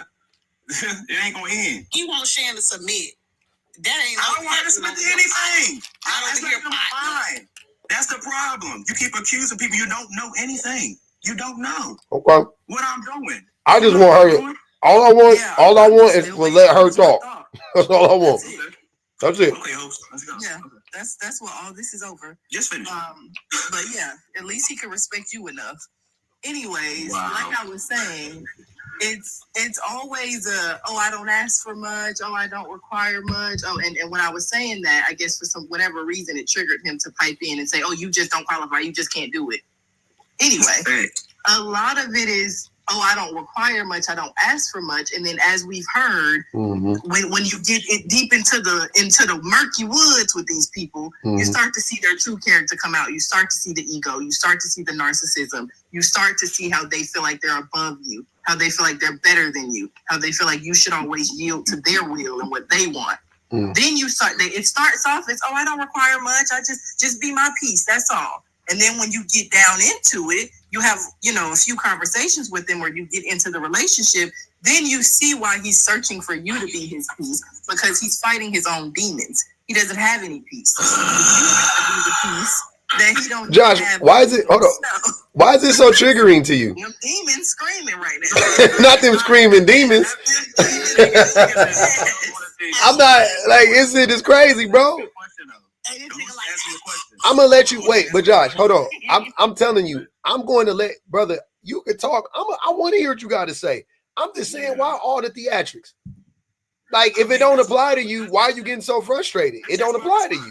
That's just my response. I know, but why do you can do it on? It's due to the fact that you hear this all the time. It's nothing new. It's nothing else to say but the same old thing, and it's all completely wrong for some people. Like, you keep the things you say. I'm not saying no to everything, but the thing about it is, just like they say, women say you demonize the thing that really isn't bad. Now, I understand people who are all about themselves. I am far from unselfish. But no matter what I say, it doesn't matter because you don't believe me. And due to their past... You said you're far from unselfish. Far from unselfish. Due to their past experiences... I know. If you're... Wait. No listen to what I'm saying. Josh, if you're far from unselfish, then you are selfish. What do you mean? You just said you're far from unselfish. You said it twice. So, far from selfish. Okay. I just want to make sure. Okay. I know. Thank you for that. Thank you for that. But no, it's like all you can do is express what you want, and most people don't want to work hard for anything, and they only got it easy. And that's why I understand that everybody has their own upbringing. I wasn't raised that easy. What I want is what I want. If you don't bring that, then you just can't. You won't be that. But what is the relevancy of this? I'm not understanding. What you mean? I'm saying like, like who has it easy? Like I'm confused. What do you mean? I mean, because basically when I said if I want you to do these certain things like make up games or yada yada yada yada, I want you to be able to be creative, or I want you to be able to bring something to the table that's more than just the regular stuff that we can work for. That adds on to the fact. I mean, if they have it easy, it's not required for you not to be able to struggle through other things so that you can give your partner what they desire. You know what I mean? You may not want to do it, or you may not feel like, or you may not be able to do that, but you automatically say, that's too much for me, and then you give up. Yeah, nobody said that. You, like I said, I was responding to the conversation. I wasn't talking to you personally, but for whatever reason, I wasn't responding. Josh, she just let you get through your whole statement. Didn't say nothing. She wait to the end, respond, and you jump in and interject. Like let her finish, brother. And why do you keep calling it chiming in while I'm talking? That's rude. It's called interrupting. Chime in after I'm done. Like I said, See, her response is so rude. She rude. Jesus Christ, bro. Jesus Christ. This is wild. This can't be life. Yes, because I'm supposed to respond to your rudeness with politeness. Exactly. No, not exactly. What you've done, I've done. Anyways, like I was trying to say, because I don't know why he's so triggered by the sound of my voice. Do I sound like your ex? Because I can understand that. She wouldn't have been my ex. I wouldn't date her if I knew her already. Okay, cool. Yeah, like I was saying. What? I don't care. Like I was saying, people take things personally when you're not talking, because the prompt is about being 100% provider. I wouldn't even be talking to you about that. You and I would never be having a conversation about you 100% providing for me or anybody else. So I was never talking to you. Okay, I was responding to the conversation, and every time I open my mouth, you get triggered, and you. It wasn't every time. You're doing it right now. You're literally doing it in real time right now. She's talking to me, right? You talking to me, right? Sir, Shut the fuck up. time out. No. She is just talking. Now, she's not trying to have a dialogue with you. If she was, I would understand. Maybe you responded. She's just talking though. Can you just let her talk? God damn. I'm letting her talk. You not. You keep going. You hemming and hawing and then. She ain't gotta stop. But if she can't handle it, I'll stop. Please, I can't handle it. Fuck what she. Okay. I don't care nothing about what she can handle. I can't handle it. Please let her talk. We can't hear each other if we're all talking. Jesus Christ. If you can't handle me constantly speaking over you. But yeah, anyway, it's the constant gaslighting and manipulation tactics that these people who claim that they just want you to be their piece and that you don't, you just don't qualify or you're just not able to do it. That's what they're talking about. It's coming out. You're not capable of accepting my abuse. So you don't qualify for this prize. You're not able and capable woman enough, whatever you call it, to accept me abusing you, to accept me doing whatever I want to do to you, to accept me treating you however I feel like you deserve to be treated, because I pay the bills around here. So therefore, I guess you just won't get it. Hold on, I gotta read these. I gotta read this super chat. Metal Kids has said, but you want to have a conversation with women?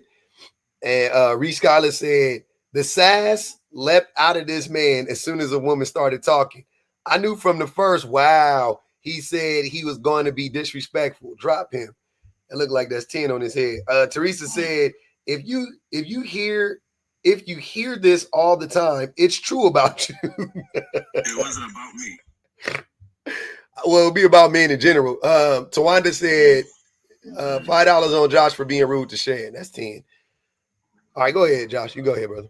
All right, let me what she just said. She said, first of all, we wouldn't even talk about the abuse. We ain't never even mentioned abuse. All he asked me was, he was asking me questions, and I'm asking, I don't even think about that stuff on a regular basis, being my peace, yada yada, because I'm already at peace.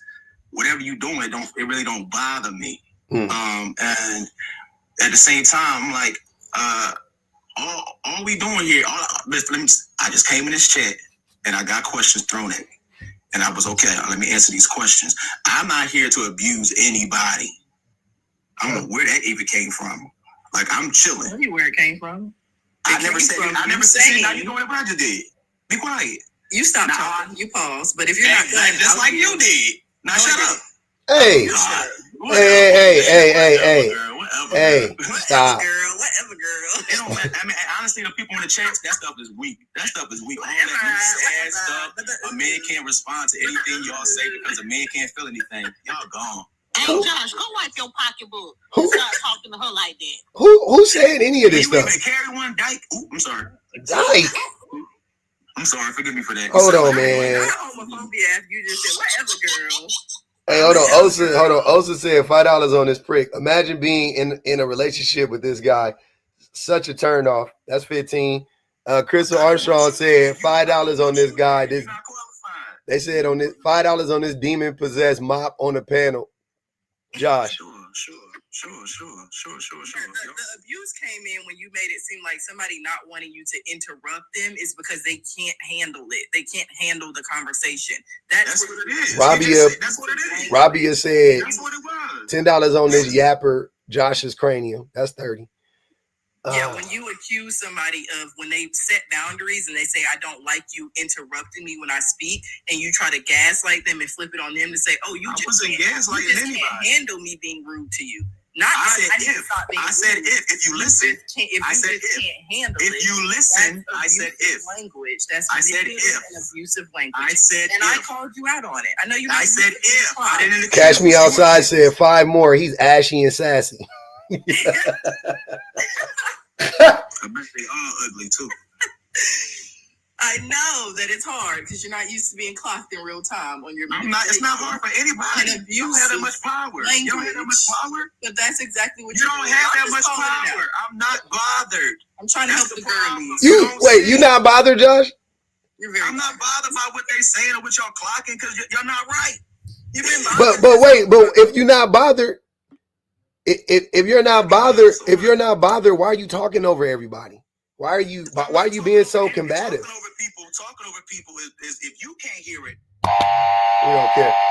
I want to get my comment. I can do that. Go ahead, Unknown. Yeah, on the topic. I want to get my comment on the topic. Please give your comment on the topic. We did it, Joe. Go ahead, brother. We listening.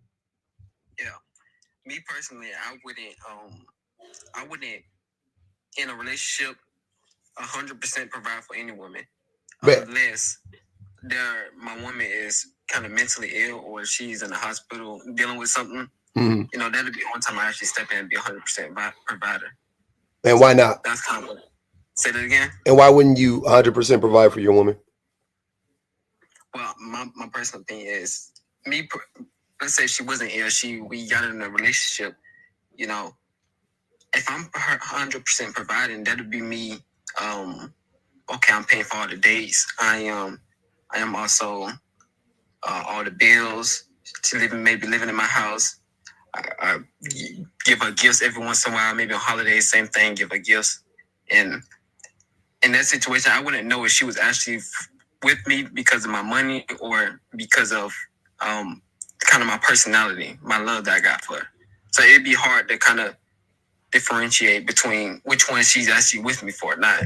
In some cases, she kind of manipulate me and say, "I'm definitely with you, and not with you because you got money. I'm only with you because your personality and whatnot." So let's play this out. So let's say you guys dated. You already went through the courting, vetting, whatever process, all that crap. You have proposed to her, and you are like, now it's like you can make, you could provide for her. You're saying that you wouldn't provide for her? For me personally, I don't think I also get married. Hold on, Unknown. God damn it, we getting too slippery. Just use the scenario I gave you and stick to that. You don't have to get married in real life. It's a hypothetical. Yeah, say the hypothetical again.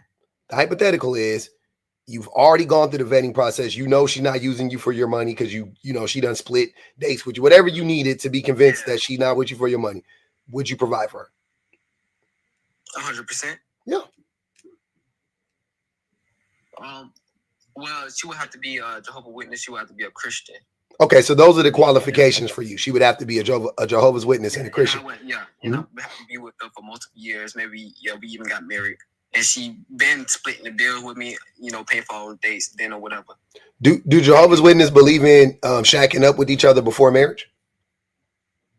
No. So none of that. No type of intercourse unless you have gotten married. Yeah. So you wouldn't. So how would you know?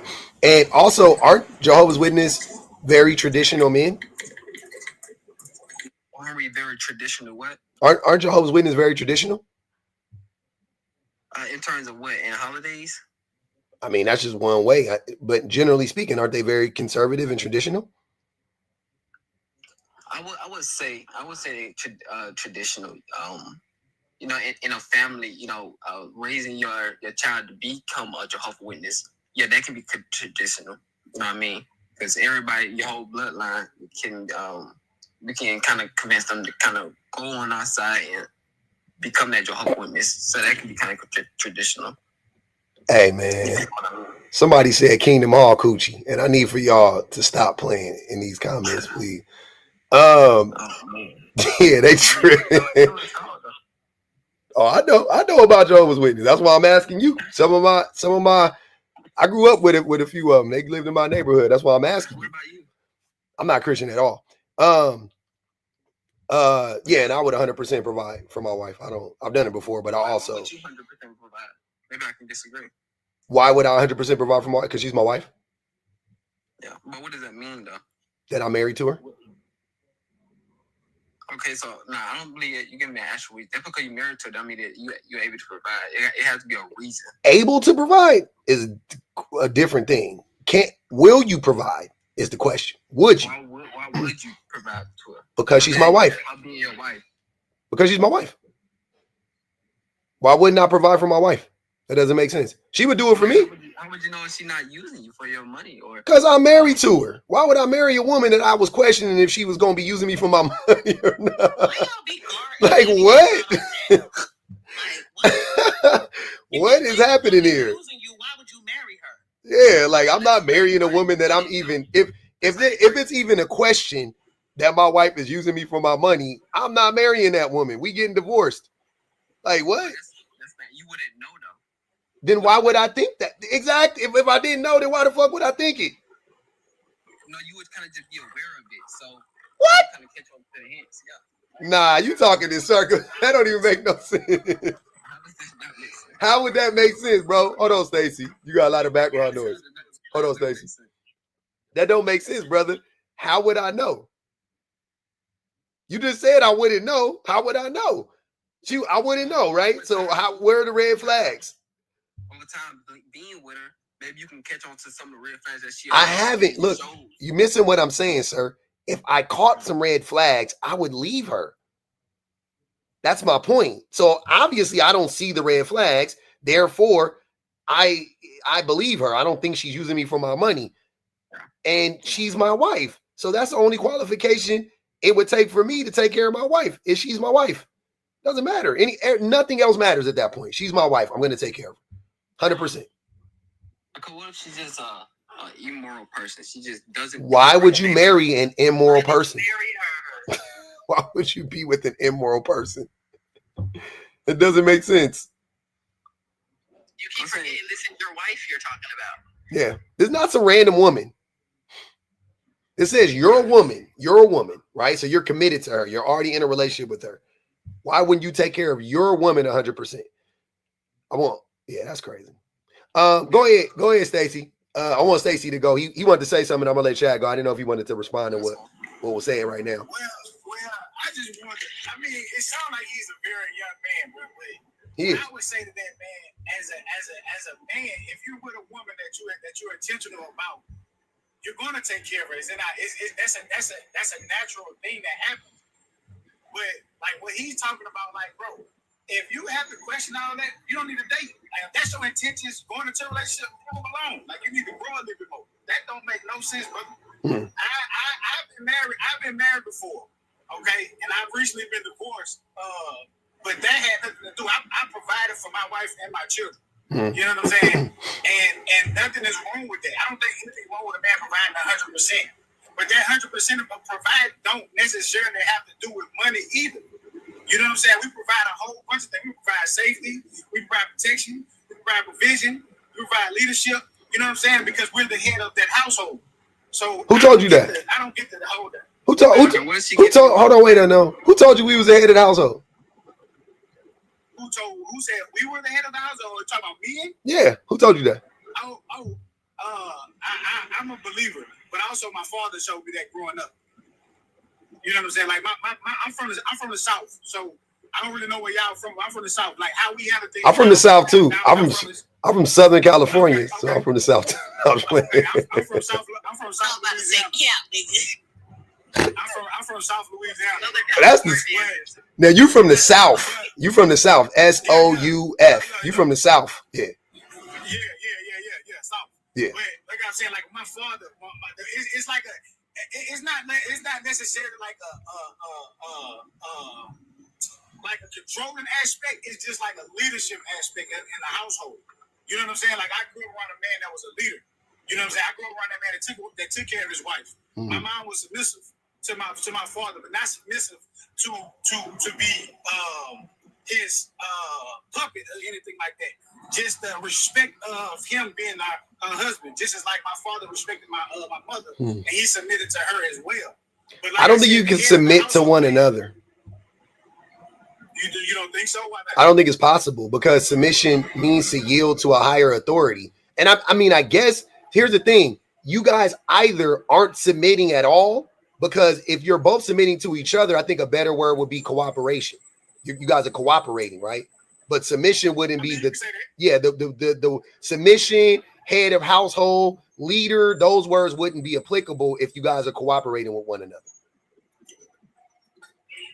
Well, I guess what I'm trying to say is that the order of the household, as far as like how I see things, is that the man submits to Christ, the wife submits to the husband, and the children are under that. It's like a hierarchy to keep things. Yeah. Well, you can say it like that. Oh no, it literally is a hierarchy. It's a hierarchy to keep women submissive. Mm-hmm. Yeah. I don't want that. I don't. Yeah, that could be said, but I mean that's what it is, though, Stace. That's what it is. I'm not making that. That's not my assumption. That's literally what it is. Why else do you create a hierarchy? That's the whole point of a hierarchy. Well, I look at it. I look at it. You can say a hierarchy, but how I look at it as the order of hold on, Stacey. I don't want this to become this thing where you think we just disagree, like you don't see it one way. And I'm talking about the literal definition, and in this context, what it means. So if you're saying it's God, man, women, children, ducks, geese, birds, feathers, whatever the fuck, beans, greens, potatoes, tomatoes come underneath. But you have created a hierarchy, which means that whatever's at the top of that hierarchy has authority over everything below it. That is literally what, like God has authority over man, right? Okay, that's why God is at the top of that hierarchy, right? But man is second in command, which means what? He has authority over women, children, ducks, geese, lions, tigers, bears, oh my, right? That's what it means. So we're not having a difference of opinion. You just haven't accepted it. You just don't want to say it that way because you realize that sounds really bad, right? Be honest. I mean, I don't think that the hierarchy sounds bad because it is what it is. Okay, so there's a hierarchy. There's a there's a hierarchy in America. White men, Asian men, Latino men, black men. You like that hierarchy? That don't sound bad to you? I mean, it is what it is, bro. It is what it is. Nah, we not. we not Cam and Mace, brother. We not Cam and Mace, brother. It ain't is what it is. You're right. But what I'm saying is that the white man, the Asian man, and all that over the black man, that's not nothing. You know what I'm saying? That's not a hierarchy that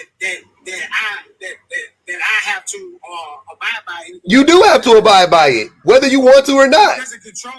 It doesn't control my narrative. It does. It 100% does. 100% it does. You grew up in Louisiana. You grew up in the deep South in Louisiana. You don't think you think that was by accident? No. Okay. Why did you think? And what is? And is Louisiana? Hold on, wait. I'll keep going. Is Louisiana one of the poorest states in the union? I don't know. Exactly. Yeah, I know that. It is. I have no clue. It is. Bottom 3 or 4. Mm-hmm. Bottom 3 or 4. I think Kentucky is number 1. I think maybe Louisiana might be number 2 or Mississippi. It's either Mississippi, Alabama, or Louisiana. One of it's in the bottom. I have to look that up. But yeah, Louisiana, bro. I grew up around a lot of racism. That's not nothing new. You know what I'm saying? But the black folks that live in South Louisiana, we don't we don't deal with the necessity of thinking that a white man controls what we do. But they did though, because you didn't have Stacey. What I'm trying to tell you is your parents didn't have access to certain jobs. You didn't have access to certain resources because you grew up in the Deep South, and because you grew up in a predominantly black neighborhood, a poor black neighborhood, more than likely, you lacked certain resources. You lacked access to certain things. I didn't grow up in a poor black neighborhood. Oh, you didn't? Okay. No, I didn't. I didn't grow up in a poor household. In the 90s, my father made over $100K in the 90s. Shit, y'all was rich. As a black man, you can say that. Yeah, I mean, we was comfortable as hell. Yeah, in the 90s, you make $100K. Absolutely, you guys are rich. Yeah, so wealthy. So I'm saying, like, we had the resources. Like my grandfather was a wealthy man as well. Like we had the resources and things like that down in the South. The neighborhoods or whatever the case may be in South Louisiana. That's not for every black person. You know what I'm saying? I grew up in a smaller town. Called Scotlandville, Louisiana. If you ever heard of Southern University, it's like right over the hump. You know what I'm saying? Like the Black College, Southern University, LSU is 10 minutes down the road from where we live at, from where I'm from and stuff like that. So that's what I'm saying. Like I understand the hierarchy that you're talking about, and a lot of people have to deal with that. But I'm just saying, like, for me personally, I never had to deal with that growing up. Okay. Go ahead, Chad. I want to let Chad get in here, and I want Dazzle to go, and I'm gonna open, and then Bama, and I want to open up the panel. Go ahead, Chad. Hold on, real quick. Teresa said, "Now, no way, he's in a windowless church on Tuesday and Thursday." No way, that man wasn't in there. Bonji Baby said, "The logical gender is questioning their own judgment." No way. Nigel said, "Run." Nigel said, "Glad Mrs. Stacey Dupree got out when she could. You was in danger, girl." Okay, go ahead, Chad. Damn. All right, can you hear me? There's a little too much real noise. No, you good. Okay, all right. Now I was gonna say, like, it's funny listening to these conversations and shit because at the end of the day, like, you just have a bunch of, it's just a bunch of dudes who just, okay, let me put it like this. It's funny to me to hear these conversations because they got all these requirements and no, they won't, and no, they won't, and all they questioning all they selves and how they pick a partner and all this other stuff. But I'm like, these are a bunch of dudes who are used to people not liking them, obviously, because if you're used to people liking you, then why would you even think like somebody used me for my money? That's not even a thing of thought. Like, people just with you because I'm the shit. Like, you know what I'm saying? People, that's why I got, hey, Chad, I got the opposite. I'm just like you. I got the opposite. I'm like, I think everybody just with me because I'm that nigga, but you could be using me for my real. I don't even fucking know. That's not even a thought at all. And then it's like somebody use me for my motherfucker. Nobody like use me. I'm Chad. My name's Chad. The fuck? Yeah. Like, it's funny. Like, when I hear that shit, like, obviously you just used to people not liking you. So you obviously have these demons in your head, like somebody, because obviously somebody liking you is such a foreign concept. So it's just like, whoa, why they here? It gotta be a reason other than they like me. They can't really like me. Like, you know what I'm saying? It sounds lame as shit. Like, it just makes no sense. And then it's like, well, why wouldn't you? When you ask the question, well, why wouldn't you provide for your wife? There's no reason why you wouldn't. You selected them. You selected her. Yeah. Like, I don't trust. I have a great judge of character. I don't make mistakes. I know how to pick them. I do it right every time. Like, the fuck. Like, I don't question my own judgment. Like, when I pick, I know what the fuck I want. Like, that's the easiest shit. Like, I don't question what the fuck I want. I know that. Like, you know what I'm saying? So it's just like, to me, it's just, it makes, it's weak when I hear these things, because then this is a big part. Like, the whole not paying, I wouldn't do it, all these reasons, even if she's my wife, still wouldn't do it. I just think that's funny because I date niggas. So it's just like, I treat niggas better than y'all treat y'all women. There's niggas out here, who slanging dirty up. Hey, that's why the men be staying married for so long. Because they both be tricking on each other. Like, it's just like, it's embarrassing. To me, it's embarrassing.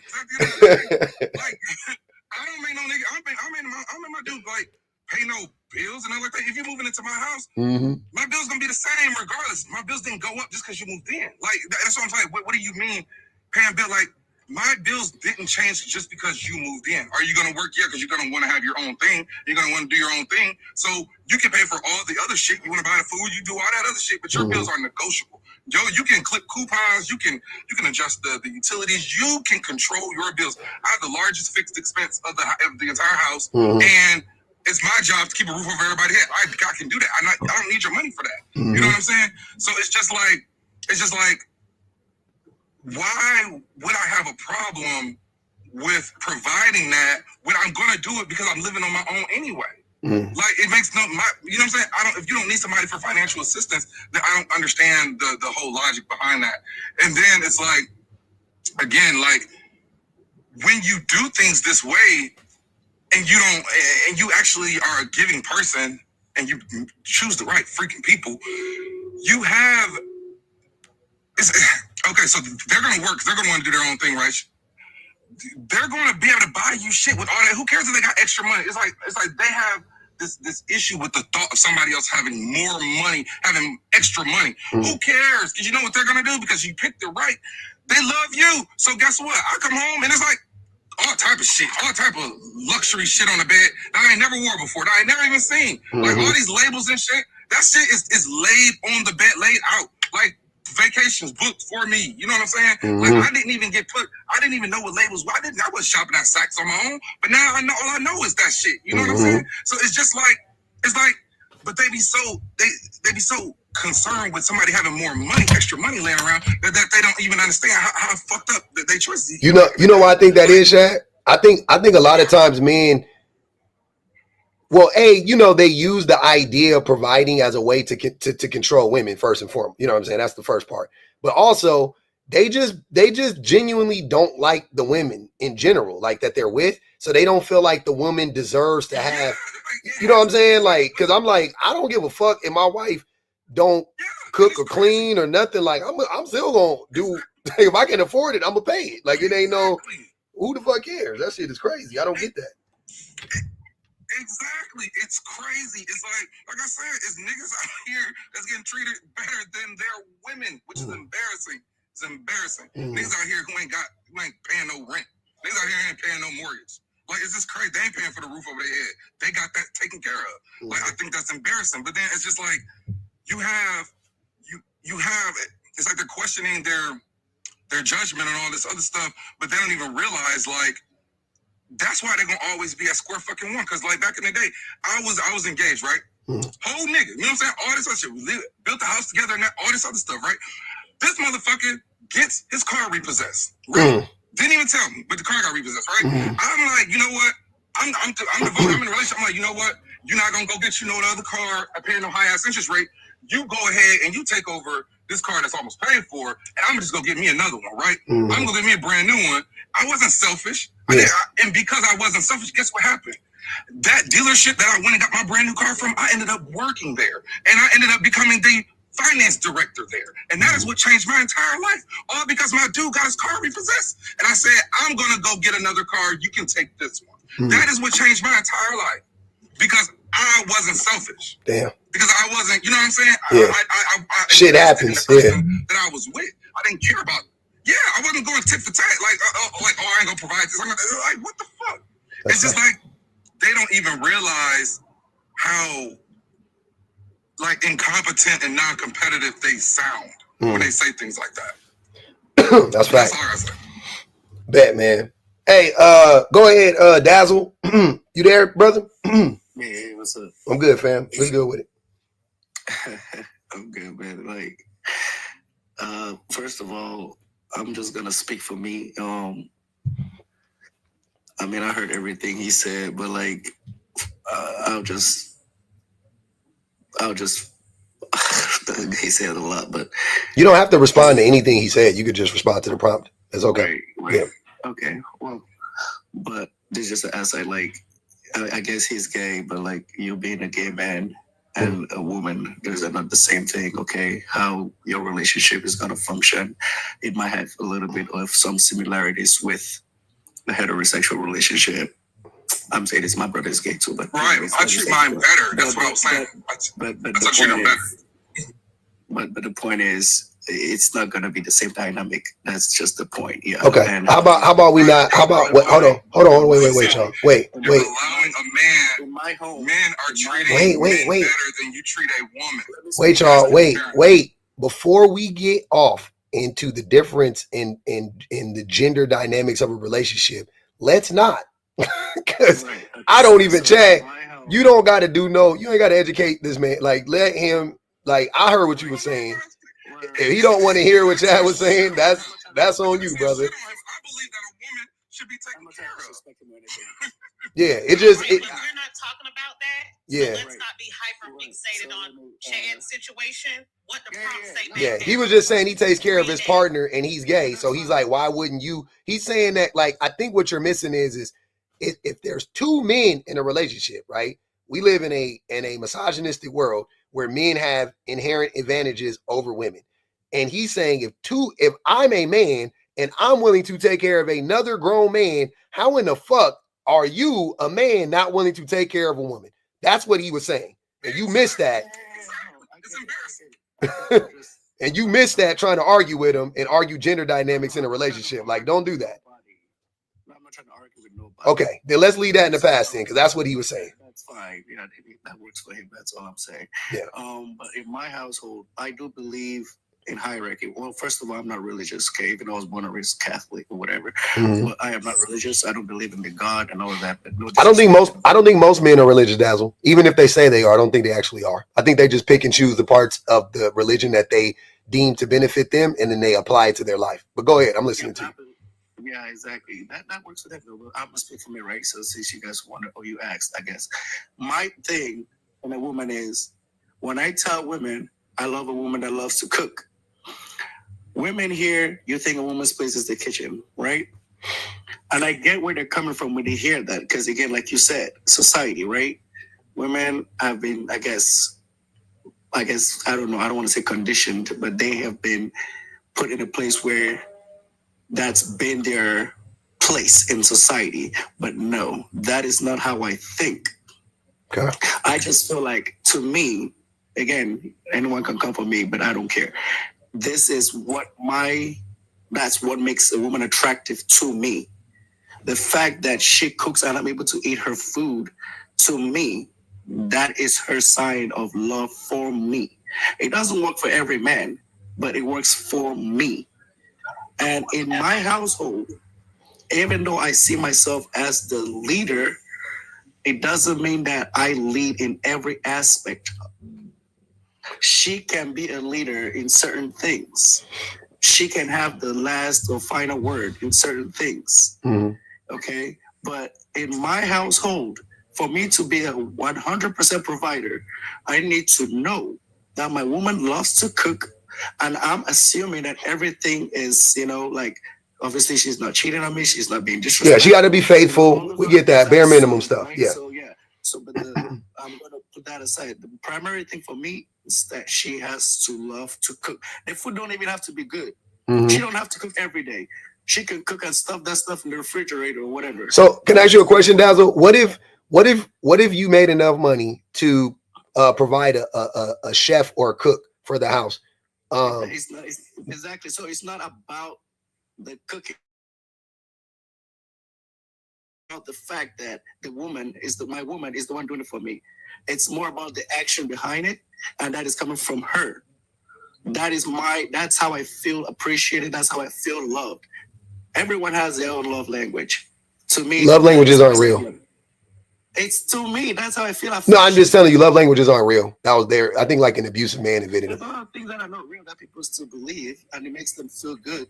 So her cooking for me makes me feel good. Okay, real or not, my feelings are real. What if she orders the food for you? No, she's not doing that. If she does that, that's not a sign of love to me. So- She can do So that. wait. So the only way for you to feel loved by a woman is through her. Hold on. The main way, the biggest way. She has to do some form of physical labor. to prove her love for you. It's not.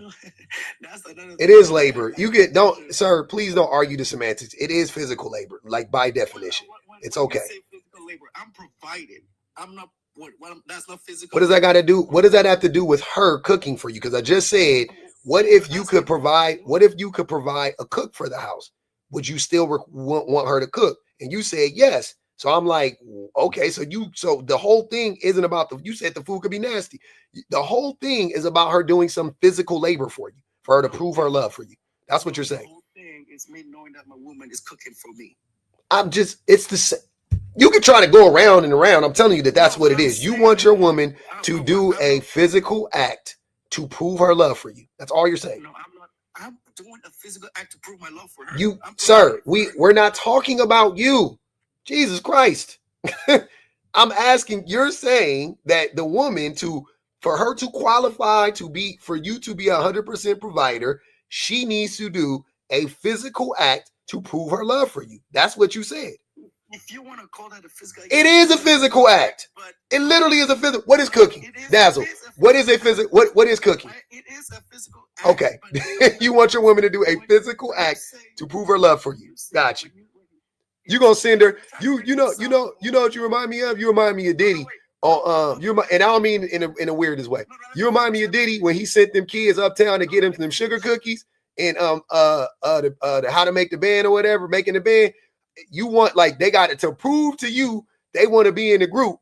You gotta she gotta go uptown and get some cookies for you. Like what? Get them cheesecake. Like, do you believe that there are women out here who just love to cook and they don't see that as labor? It doesn't matter what they see it as. It is literally labor. No, but almost everything in walking is labor. Okay. But I'm saying that people. I'm glad you know that. Certain things. There are people that have passion for certain things. Okay. They believe that. Yes. So those are the kinds of women that I find attractive because they don't see that as labor. Mm-hmm. You understand? It's just a passion of. You love the women who have tricked themselves into thinking that cooking isn't labor. Trick. Having a passion is not a trick. I didn't say nothing about having a passion. I'm saying listen to what I'm saying. You're saying that these women don't see it as labor, but I'm telling you by definition it is labor. So they would have to have tricked themselves into thinking it's not labor, but it actually is labor. That's my point. If you have a passion for cooking as a man, or if you have a passion for whatever, you don't see it as labor. You see it as something. I 100% see it as labor. Well, you might see it that way, but if I have a passion, because it's labor. Now, I might not say cooking because I don't have a passion for cooking. Okay, I don't know. I could think of anything. If I have a passion for it, I don't see it as labor. I do love to cook, actually. You understand? I love to cook. I love to host. I love to plan parties. I throw whole elaborate dinner parties, and it's laborious. Right. It's labor. I love it. It's fun. It's one of my favorite things to do. I cook all the time. It's labor. I'm not denying it's not labor, but what I'm saying you are denying it was labor. It's not me saying that it's not labor as it's not labor. Yes, it is physical work, but I'm saying labor. It doesn't come like a chore. It is a chore. It's something that people just love to do. You understand? You can love to do a chore. It's still a chore. Let me read this real quick. Jazz BBG said Dazzle love language is enslavement. Free that girl. That wasn't BPD. But the thing is, the idea that this is my observation, the idea that a lot of women out here will think that there are, at least from my point of view, they are meant for every man, right? Like, I am not everyone's type, right? Obviously not. And I know what I'm looking for. Just like you got women out here that are looking for men that have money and all of that. They know what they're looking for. I'm not their type. I mean, I make my own money, right? Mm-hmm. But again, my wife can buy all the money she wants, work as much as she wants, but I just would love for my woman to love to cook. That's just how I see it. Mm-hmm. And I believe that in my household, I am the head of the household. Right? Why? Doesn't mean I trample. Why are you the head of the household? I'm very curious. Well, I mean, first of all, I'll say yes, my environment, how I was raised, the whole spiel. And I also believe that the way I am, my personality, mm-hmm. It's just how I feel. I don't know how to say this. But so you're not being logical or rational. Here's the thing about me, like that I hold on, Dazzle. Hold on, Dazzle. Being a leader, I'm Dazzle, wait. The thing about men that annoys me is that in one breath, you want to be the leader. In the next breath, and then I ask you, well, what makes you the leader? And you can't even explain why. And you literally just said, Dazzle, can I say any fucking thing without you interrupting me? And then in the next breath, you say, oh, it's how I feel, which means that you're not being logical or rational, right? So why would anybody want to be led by an irrational human being? An emotional human being? That doesn't make any sense. I don't get that. Remember what I said at the beginning? I said I'm a leader in my household, but it doesn't mean I lead in everything, right? There are things that. Then why are you calling yourself the leader then? Because at the end of the day, because it makes you feel good. There's still gonna be a leader in the house, right? If someone breaks into my house, I'm not gonna send my wife to. That doesn't make you a leader because you would go fight. That doesn't make you the leader, sir. That doesn't make you a leader. I'll give you a perfect example. I'll give you a perfect. That makes him sound stupid though. Hold on, wait. I'll give you a perfect example. Do generals fight in wars? Do generals fight in wars sometimes? No, they don't. Not in our military. What do you mean? Generals don't fight. No, they do. Generals don't fucking fight. They command. What are you talking about? Generals do not fight, bro. Well, you are, bro. Now you lying. Now you're lying. Wait. Hold on, wait. That's a good example. Look. In 20, hold on. I'm gonna make it more specific for you because I'm not saying no general has ever been unalived in a battle. I'm not saying that. But that was your question. No. George Washington wasn't unalived in the battle. I got a question. My question is this. I'll be more specific. Do most generals are they the first line of defense? Are they on the front lines? Of course not. Okay. Hold on. So if the generals aren't on the first line, who is typically on the front line? I mean, it could be the soldiers. The grunts. It depends on the grunts. Part of the military you work. The grunts are on the front line. So when you said, oh, I would jump up and I would go fight an intruder first, that makes me the leader. It makes you a fucking grunt. Exactly. You're a grunt. Are you comparing? You're a grunt. In your house, you don't go find your house. Chuck, I didn't interrupt you. When you are in a household, do you have soldiers in your household? For example, who are your soldiers in your household? Nobody's a soldier in my household. Exactly. So you take up that role as a leader, right? I don't, brother. No. Me and my wife, if somebody break in my house, we gonna put our minds together and figure out the best course of action. We may both fight. Neither of us may fight. I may fight. We don't know what's gonna happen in that moment. We ain't fucking robots. I'm saying it's a false equivalence, right? You're comparing my household to a military style setup. I'm just comparing the logic that just because you would get up and fight somebody first makes you a leader. That's the only thing I was comparing it to. That was stupid. Doesn't hold water, is what I'm trying to say. It doesn't hold it does hold water. Just because you would be the one to fight doesn't, sir. If my wife was goddamn Layla Ali, and if my wife was Layla Ali, right? And somebody broke in my house, or we getting into a bar altercation. I'm not saying I'm move her, but I'm gonna try not to fight anyway. But I'm saying my wife can beat me up. Like, what are you talking about? You can't. There's some women out here that can whoop your ass. So if you in a house with a woman that is more capable than you are, then wouldn't she be the one to go out and protect y'all? Hold on, wait, y'all. Wait, y'all are saying no to that? I'm speaking in my household. Another person's household where the woman is stronger than the man, by all means, go for it. I'm talking about my household. You asked me about my household, and I'm telling you what's going to happen in my household and how my house is going to function. So if you want to get, but this is what I'm saying about the logical leaders. I love the logical leaders. So isn't the point in going to fight the person to give yourself and your family the best chance of survival? Yes. So okay, hold on, wait. So Stacey said, hell no, right? Okay, cool. So, but logically, how does that track? You want to give your family the best chance of getting out of that situation. Your wife is better equipped. She look, I'll remove physical. I'll remove hand to hand, right? Let's say she is weapons trained. Let's say she's a police officer. Let's say she was in the military and you weren't, right? If your wife is better than you at doing, she is better at, she gives you guys the best chance of survival. You telling me you gonna say no? You stupid. But this is how.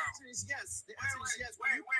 No, this Stacy said no, y'all. Let Stacy reply. Go ahead. I said, Can hell you no. finish, please? But it's not. When you have it broken down like that, right? Of course, it's working. Dazzle, let Stacy finish and hush. Go ahead, Stacy. Look. I don't think anybody's stupid, but you run your household how you run your household. I'm just saying that I don't give a damn if my wife was a fighter or was a military trained soldier. You understand what I'm saying? My wife is Precious Jewels. Ain't no fucking way I'm about to let her go outside. But Stacy, you're not listening. But Stacy, you're not listening. No, no, sir. You gotta be. Go ahead. You gotta be. You go ahead, Chad. Go ahead. Okay, no, this is what I'm saying. They got this shit backwards. I mean, not say. I'm just saying in general. They got this whole mentality of fighting wildly, like some brawler makes you a leader, and that's not the way it goes. Like you said, generals command. If you want to be a leader, you fight with your brain. If somebody break into your house, you don't go looking for them. You grab your kids and run. That's what I'm saying. I'm like, what y'all talking about? Where that strap at, and then when they open the door, you blast them. Yep. That's what you do. You set a trap. You don't have two people moving around the house. You set a trap with all your kids. You tell them to get behind you, and when he open the door, you blast them. Like that's how you do that. You wait on them to come to you. I never said that being a fighter is a leader. No. Dazzle said that, Stacy. Dazzle said that. Oh, okay, my bad. Yeah, Dazzle said that. But when I said that doesn't make you a leader because you would be the first one to jump up and start fighting. And then I said that I was just using the example saying that you, in theory, you would just send the person that's best equipped to do the job out there. And you talking about she Precious Jewels. So are you. So is she. Like, aren't both of you guys precious? Everybody's life is precious. So if you want to survive it, you do the thing that gives you the best odds of surviving it. Really, it'd probably be both of y'all going out there at that point. Both of y'all need to go out there. See what I'm saying? But this whole get behind me, I'ma jump in front of the train for you. That shit is stupid. What? I don't disagree with you. I'm not sitting up there saying that I just totally disagree with you. I'm just saying from my perspective, for me, I can't speak for all men. I'm talking about for me, that won't happen. You feel what I'm saying? That's what I'm saying. Like if that's how you run your household, if that's how logically you have to set up in your head that if the best person can go out and do the job, then that's fine. All I was saying is speaking from my perspective is saying that, hey, I don't give a shit what the case may be. I'm going to protect my family at all costs, regardless. All right. That's all I was saying. I got you. Y'all love, I ain't gonna even hold you. Y'all love being Superman, and I hate that for y'all. Hold on, Bama. Let me read these real quick. JP said he thinks you're talking to Stacy. Oh no, I'm sorry. This was Dazzle. He wants to hire a cook. He wants to hire a cook he can hunch. Regina Renee said everybody get in dictionaries for Christmas. God damn. Dazzle, they got it. Oh, sorry. Osa said, Negro, you want a slave. That was for Dazzle. Your favorite irritation said, ask Dazzle what areas he feels comfortable with her taking charge. What is he lacking or inexperienced in that he'd be willing to listen to? And Bright Brit said, make bread from scratch. Come back and tell us if it's labor or not. Drop this man. That's 20 on his head. Teresa said, men think that women feeling this way about household labor is new. The author of The Second Shift is 2 years older than Joe Biden. God damn. I didn't. Oh shit. Hold on. Damn it. I never read that book. I like the title of that book actually. JP said, new line of work unlocked, cooking and coochie. 2 C's. Dazzle, did you want to respond, brother? They wanted some answers about it. Yeah, so here's the thing, bro.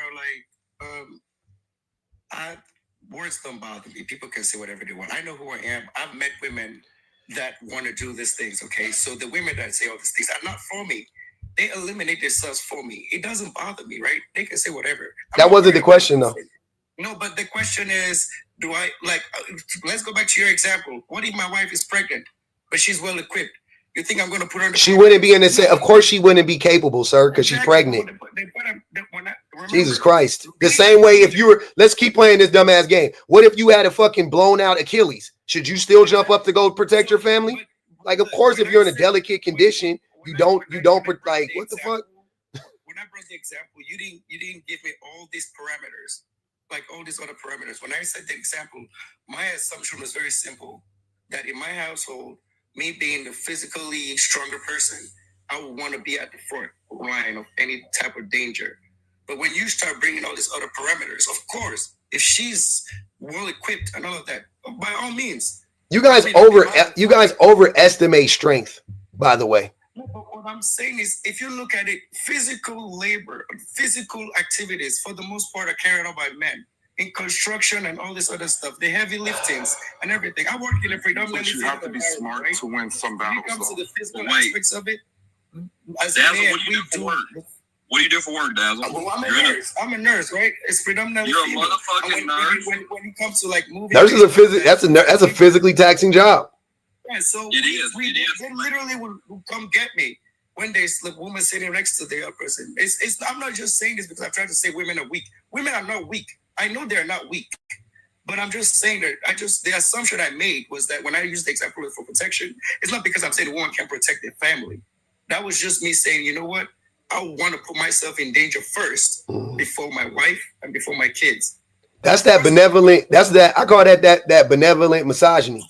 Because the most misogynistic men typically be the ones like, I'm gonna jump up and I'm like, yeah, I don't be believing y'all, and B, y'all stupid. Like that's all I be hearing is like that. I see misogyny and dummies go hand in hand. Because I would never, sir. I'll do whatever I got to do to defend my family. I'm just being honest. Like that shit is that. I'm not gonna sit here and puff my chest. I'll beat up. I'm not dumb. I done been in all types of wild shit. Growing, you know what I'm saying? Like I know how all that shit happened. But I'm just saying that logically, I try to be as rational and logical as possible. I'm telling you that my wife would stop me from jumping up. She'd be like, "What the fuck did you like?" My wife she'd be the first person to like get your ass back in this bed, or not get in the bed, but let's go get the kids. Like she'll be like trying to get out the house first, and then if you can't get out, then last case scenario is you jump up, you spring into action. You know what I'm saying? You do whatever you go the next step. But I'm telling you that the woman that I'm married to, if we can't get out, my wife is if she just realizes like we can't get out, they got us. She is like if they're at my door, at my fucking bedroom door, we both fighting. We're both fighting. I'm not denying that works for your family, right? But not that works for people that want to survive. You're in fight or flight mode. That shit you talking only sound good. It only sound good on TikTok, fam. I'm trying to picture real quick what's the woman in this situation.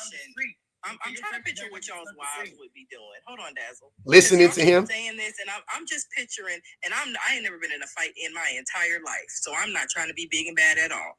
But in a situation where my child is in this home and somebody is kicking down the door, what am I gonna do? Pull the covers up over my chest and go, no, husband, please. Like, no, you better go get them. We both turning into Rambo at that moment. Easily. He's trying to make sure I get out, and I'm trying to make sure we all get out, including my child. Mm-hmm. So what is your wives doing? Running and screaming while you fight the bad They guy? act like women is hysterical. They're gonna be like, I don't know what to do. Like, what the fuck? Who are y'all married to? That's somebody who's never been in a fist fight. No, I don't think that's what he's saying, bro. I don't think that women would necessarily be like, you go get the door. No, it's just like, bro, I don't know. I guess that how I grew up, where I'm from, it's in our nature to want to do something Y'all like this. ain't never had to do this shit Bro, before, so you hold don't know on. what's in your nature. Hold on. I gotta say something real quick, Stacey. You just said you grew up in the 90s and your daddy made $100,000 a year, right? I grew up in the projects in the 80s and 90s, and my mama made $30,000 a year tops. And you see, and I'm telling you without a doubt, the way we grew up, you want to talk about where I grew up, since we all doing that game, where I grew up, how I grew up, everybody fighting. Kids, babies is fighting. If I was a teen, I'm fighting. My brother was fighting. My mama was fighting. The man in the house, everybody fighting, my nigga. Like, that's what I'm saying. Like, what are you talking about? Ain't nobody a fucking superhero. I'm not saying that. What are we talking about? You are saying that. The way you're framing it is as if like, well, I come from, the man just step up and protect. No, they don't. No, it is. That is. Man. Yeah, y'all are This is this toxic, like, misogyny coming out. Yeah, I don't that's need toxic. no woman's help. I don't need no woman's help to fight for No, my I'm family or not fight saying I for don't safety. need no It's not woman's about help. That's what not you saying that. need. It's about the fact that she's gonna go in the same survival mode that you're going in. That y'all all are trying to get out alive at the end of the day. And if y'all are trapped in a room, if, like he just said, y'all are in your bedroom, somebody comes and kicks the door down, she can't get past him to go get the kid and get out. Y'all gotta fight this. Everybody fighting. You think she about to? You gonna let that man come in? You gonna say, "I got it, honey." He gonna pull out that pistol, lay your ass on the ground, and grape your girl right in front of you. You trying to be a fucking superhero? That's what I'm trying to tell you. When y'all could have had a better chance if both of y'all fought him together. We not hearing nothing else. She jumping on his back. I got to tell y'all something real quick. I got to tell y'all what be happening a lot of times in these instances. States, you got a lot of background noise, brother. I'm gonna tell you what be happening, Dazzle. Y'all don't actually play the thought all the way out. And then when we play it all the way out, now it sounds stupid. So you go, "Oh no, that's not what I meant." It was what you meant. You just didn't play the thought out. We're giving you multiple scenarios. We're giving you logic-based scenarios. And y'all had this fucking goddamn Rocky Rambo RoboCop shit in your mind. And I'm telling you that that's not real life. Like, and the thing that be blowing my mind, I'm like, My parents were kidnapped, bro. huh? So it's that, You said what? My parents were kidnapped. My parents were kidnapped. Okay. My dad was kidnapped first, and then my mom went into survival mode. Yes, but what I'm trying to say is, yes, the house. What do you mean by your mom went into survival mode? What did she do? So they was asking for a $50,000 ransom. Mm-hmm. Where did your dad get kidnapped from? Out of y'all home? Yes, out of his home. Yeah. He was in the restroom, and my nephew, we woke up early in the morning. It was like 7:00, and he was trying to open the door, the back door. He didn't know that people had jumped the fence, and like they was trying to, I don't know if they was trying to rob him or rob us or whatever. So he's a kid. He was 6 years old at the time. He had woken up early, and he went and opened the back door, and all of a sudden, they put a gun to his head. Yeah. And it was like, "Where's your father?" And he goes, "He's upstairs." So at the time, So you gonna get kidnapped just like your daddy did? what's that? You just gonna get kidnapped just like your daddy did? You want to repeat the I'm cycle? saying that like these things happen, and you don't know the circumstances that these things happen. It's not. I don't know the circumstances. No, I'm not you. Oh, what do you mean? I totally understand. I'm not understanding why this is, what relevancy this is to what I'm saying, but go ahead. The circumstance in which it happened was my dad was in the restroom, and the people literally, technically, they was let in, right? Mhm. So my dad didn't even know there was anyone in the house. So right? he couldn't even do nothing about it. Exactly. So he was in the rest. My mom was laid in bed. That's what I'm saying. Yeah, open the door, and then they told my mom, "Shh, you better not wake your husband." And then she was like, "He's in the bathroom." So my dad, when he stepped out of the bathroom, because he still didn't know what was going on. Yep. And when he stepped out, and that's when they got him. He's like, was just like shaking, because now he's like, he couldn't do anything, right? And then they took him, and then they told my mom, "You have until yada yada yada to get this money, blah blah blah." Anyways, I don't want to go into like the whole thing. It sounds like you're making our point, but go ahead. We listen. I could be missing something. Go ahead, Bama. What I'm saying is, I'm confused. Let me finish, right? Under that circumstance, right? My mom obviously is the one who is going to try to protect. I'm not sure what's funny. I'm saying that there are situations where a woman obviously can protect the family. I'm giving that as an example that yes, I do understand that women they can protect the family. So when I'm saying certain things, you guys are hearing something different. I'm not saying that everyone is not in survival mode. Of course, everyone is in survival mode, but sometimes there still needs to be, I guess, for lack of a better word, structure in the way we go about it, right? You know, it's like, "Oh baby, let's go grab the knife over there," or I'm gonna get the gun away, or "Baby, stand behind the door," or some type of. Are you done with your nonsense? That's where I'm getting at, okay? But what you did was prove that information. I'm sorry for you. How many times yours? Oh, you got it. I can't hear Jack. We can't hear you, Jack. I mean, Bama, we can't hear you. It's real choppy over there. Yeah. That better? Yeah, you good. It's real. So I'm saying that scenario right there is rare. Do we not agree to that? Mm-hmm. I know Teddy jumping on somebody if they get. You know what I realized though? honestly, even using the scenario that he used, a lot of the reason why, aside from the fact that the characteristics that they like in a mate are usually the same characteristics of a hostage. We're not gonna go there. We're just gonna leave that where it's at.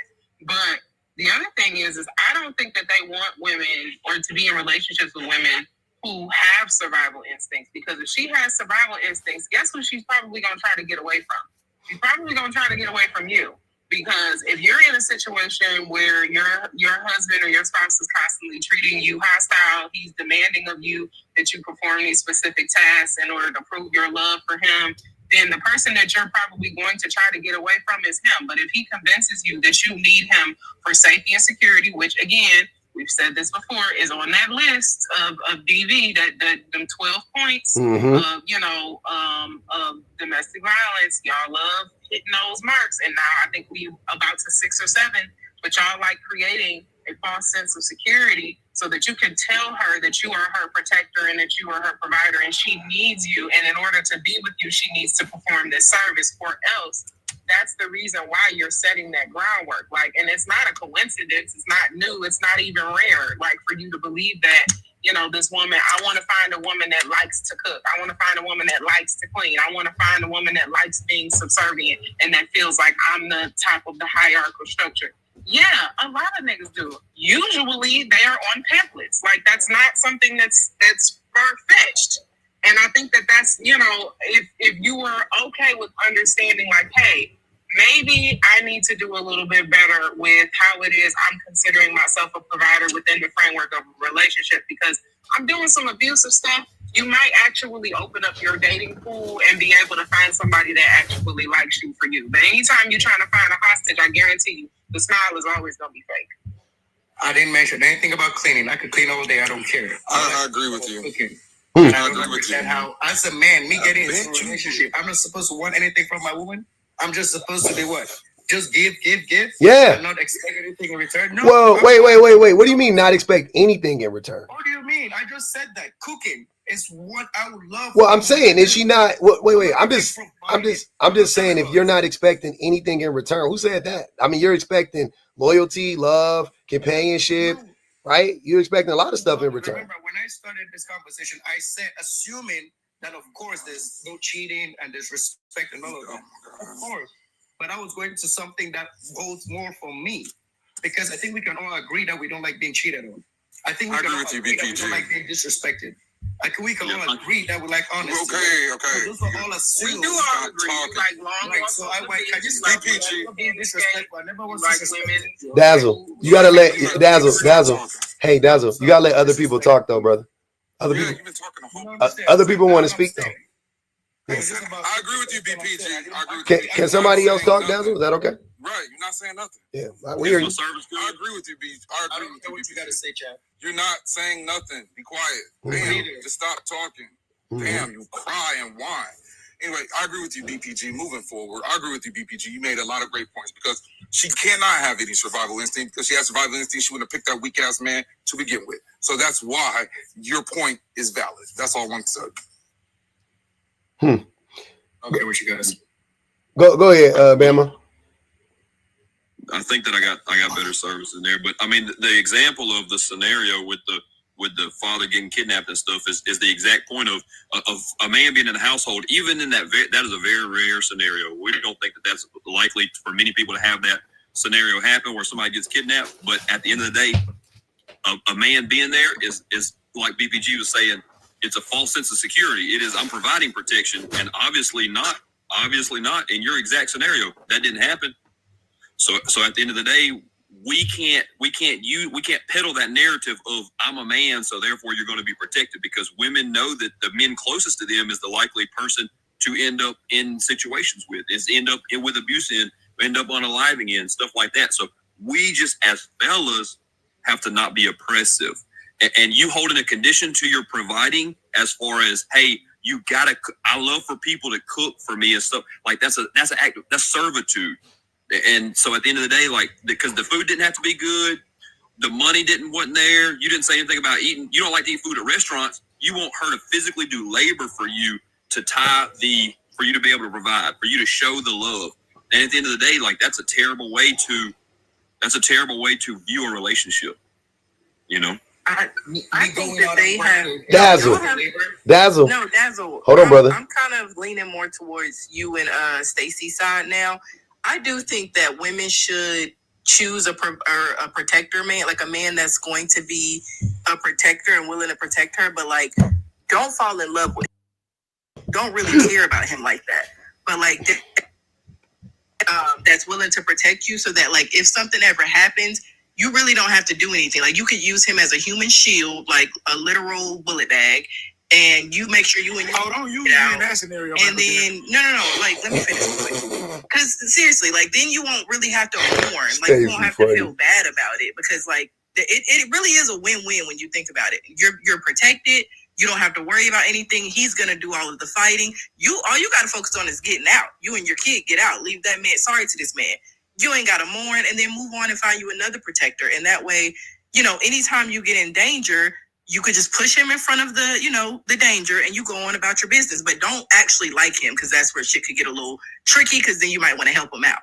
Exactly. It's like it's the confusion of it's the conflating of protection with brawling. Like no, protection is intelligence. How can you outsmart somebody? Like it is, and that's never being brought up. It's always like, well, I'm gonna go fight. I'm like, yeah, but that doesn't make sense because logically it makes sense for that motherfucker to come to you, for you to blast them out. You know what I'm saying? Like it don't make sense for you to go leave your wife and kids and go playing the goose around the goddamn house. Like that don't even make no sense. Like you set your family in that room, you stay together and you wait for him to turn that corner, you blast him. Like, you know what I'm saying? It's just, to me, but that's logical. Like it's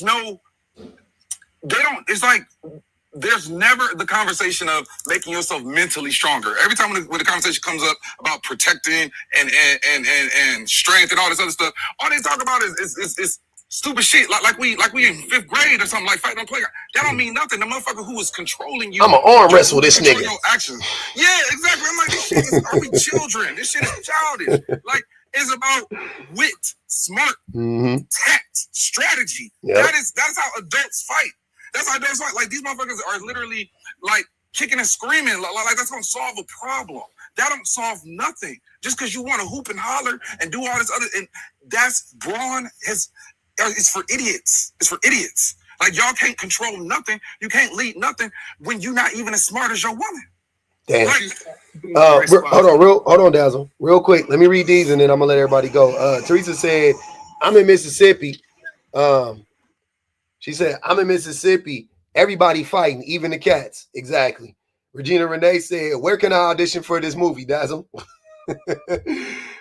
Your favorite irritation said, men are so eager to run into an imaginary villain, they get tired of waiting for one to come. They just become one. Damn.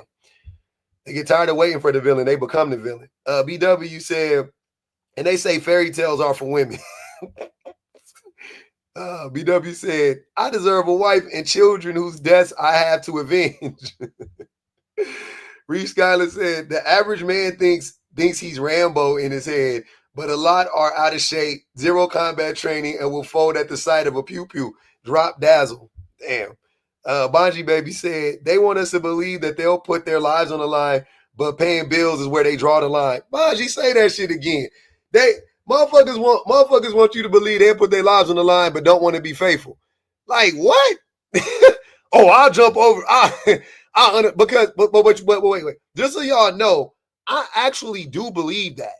Just so you guys know, the reason why men would fight for a woman's honor is because he's not fighting for her honor. He's fighting for himself, right? He's fighting to protect his property or he's fighting to protect his ego. It's not because he actually is trying to protect the woman. He's doing it because, oh, somebody disrespected me through my woman. You know what I'm saying? My woman is like, I'm fighting a proxy war. You know what I'm saying? It's like America and Russia over there in Ukraine right now. That's a fucking proxy war. It's not like you use the woman as the catalyst, but really it's your ego. You use the woman, you scapegoat the woman, right? So if you get knocked out and when you come to, and she like, dummy, why did you fight him? I was trying to defend your honor. So you get to blame her for the shit. That's what it is. I beg to differ, the public. If it was my mom in there, I'm trying to save someone that I love, Okay, it's not an ego thing. If it was my sister, I'm saving someone else. It's not an ego thing.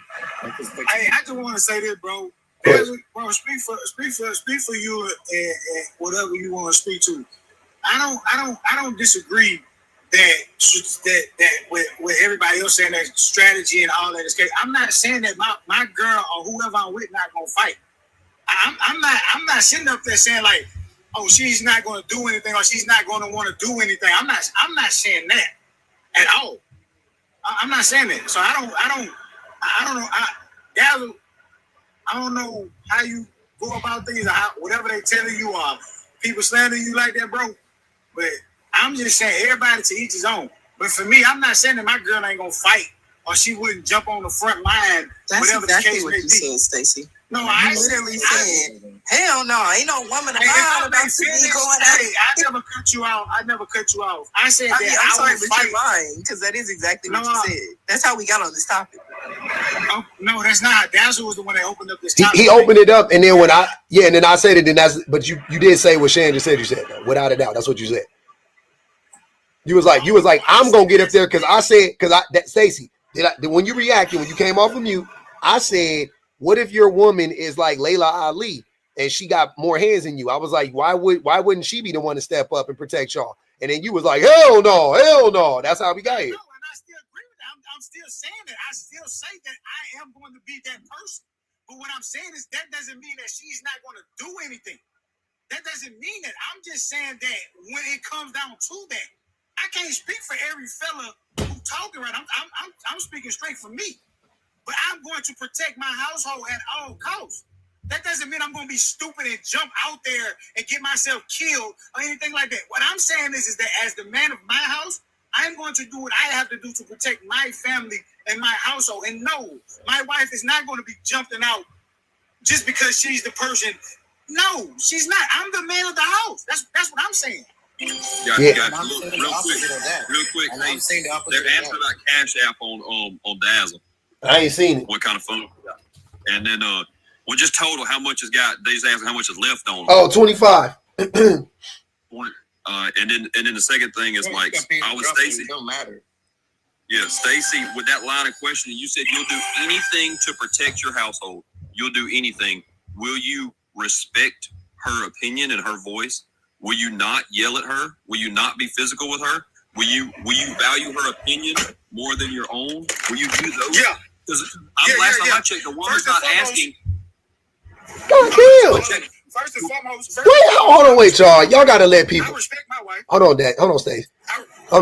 Just let Bama land his plane first, and then everybody just let motherfuckers land. You got it. Go ahead, man. Yeah, well, just at the end of the day, the scenario we've been discussing back and forth about how cops and robbers is up in the house, physical stuff's going on, unalived's going on, and that's not an everyday occurrence. Last time I checked, no matter where you stay at, that's just not every single day. That can be more likely in some scenarios, but every single day, men are using misogyny to oppress women. Every single day. So that being the case, and let's also move off of your wife scenario. Let's just say women in general, right? Because women in general are oppressed from misogyny every single day. You calling her baby honey at the grocery store, all of that, every bit of that is harmful. And so, would you be willing to do those things since you saying that you're going to be the first to jump out off the porch and get on somebody? You can answer that now, Stacey. Go ahead.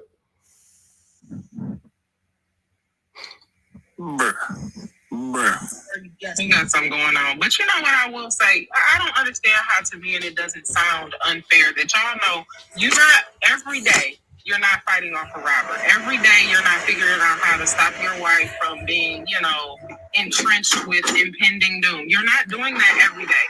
And you can only lay your life down on the line one time because you never your life will get Stacey, please crawl out of that bathtub. What is Stacey back there fighting demons. He fighting demons. No. Hold on. Before you, hold on. No, please. No, I only have so many ranks up, and they're literally. It sounds like you were fighting a 10-man. Hold on, let her finish though. Hold up. Before explanation, first. I'm a truck driver, bro. We know. We just fucking with you. The way that we're not shocked by that. Yeah, we know. Clearly, you a truck driver. The talking points that you were a truck driver, like just we knew that. We knew that already. You ain't know a goddamn thing. I swear to Stacey. What you gonna say, bro? Stacey, I swear to God, I knew you was a truck driver. I feel what y'all talking about, bro, but say what you gonna say. Points, the yelling, the loud noises in the back tells us that you are a truck driver. I promise. Like y'all fit the same bill every single time.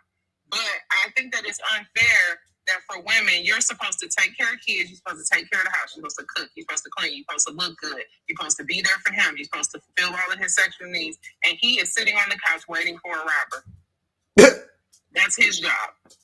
His job is to pay the bills that he would have to pay regardless, and sit on the couch and wait for the thief in the night to come and rescue us. And then on top of that, that's already proved that some of them times when the thief comes, he's still not going to be ready. He may or may not be in the bathroom,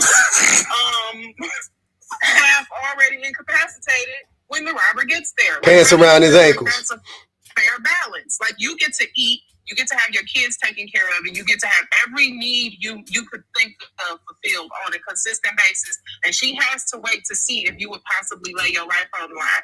But she can't do it while you're in the bathroom or while you're at work or while you have other things to do because you have to be around while she's waiting for this impending doom as well. That can't look like a fair relationship. It can't. So what you let's hypothetically, what's the value? If it happened once in a year, what's like the value of fitting off somebody try to break in or whatever? That shit ain't happening once a year. When you panic, so I'm gonna be real. I had the experiences a couple of times basically where I used to stay, but if you got somebody coming around your house trying to get in, or wait, you had somebody break into your home while you were there twice? Yeah. In the same, you know how rare that is? One day came through, but this was like back when I was living, in the wrong place. I already know if somebody broke into your house twice, ever. I'm saying it don't matter how long you've been living. If that shit happened to you twice in the same, I know you living in a shitty neighborhood. It's kind of like when you up your bag, you kind of get the wrong stuff before you get a more secure or a different neighborhood. You know what I'm saying? You try to get things for yourself before you get in the right environment. Now people see, oh shit, he got money. I got you. So you lived in. I'm just asking you though. You know how rare that is though. No, that actually that's frequent. That happened a lot. That's not. Hold on, King's Corner. They coming for you. They know it's you. Hold on. I gotta be. Listen to what I'm saying, bro. Listen to what I'm saying. I'm saying I don't care where you live. I don't care where you live. I grew up in one of the poorest parts in my city. And I grew up in the poorest part of my city, in the projects, all of that shit. Breaking into somebody's home while they are there is extremely rare. Just so you know. Yeah, I'm here. Yeah. So I'm saying that I know. So when you started off by saying, let's say that happens once a year, let's not start off there because that shit don't happen once a year. You see what I'm saying? No. I don't think the Kings listened to Biggie when he said, "Don't sell out the same spot you lay your head." Forget that. I'm just saying, like, if we would have put a value on it, because her talking point was like, yeah, I know it looks bad, but I'm gonna tell you, like, when a woman experiences it, and it happened to my girl. Mm-hmm. When a woman experienced it and she panicked and she realized, yeah, it would be beneficial to have a man when the situation like that occurs. You know what I'm saying? And it's not really That would be the last thing that would cross my mind. If But if the somebody man kicked wasn't in my selling door, drugs, Hold on, y'all. God damn. I'm about to drop the whole fucking panel. I can't. I respect it. I'm just I saying, can't hear nobody talking. So it's cool. But I'm just saying, King, hold on, King, hold on. Let him. I want him to finish though. Go ahead. I know, but I want to do some quick mod duty. I know I'm not a mod on this page. You good? You a mod? Y'all, please, when you're yelling, nobody can hear.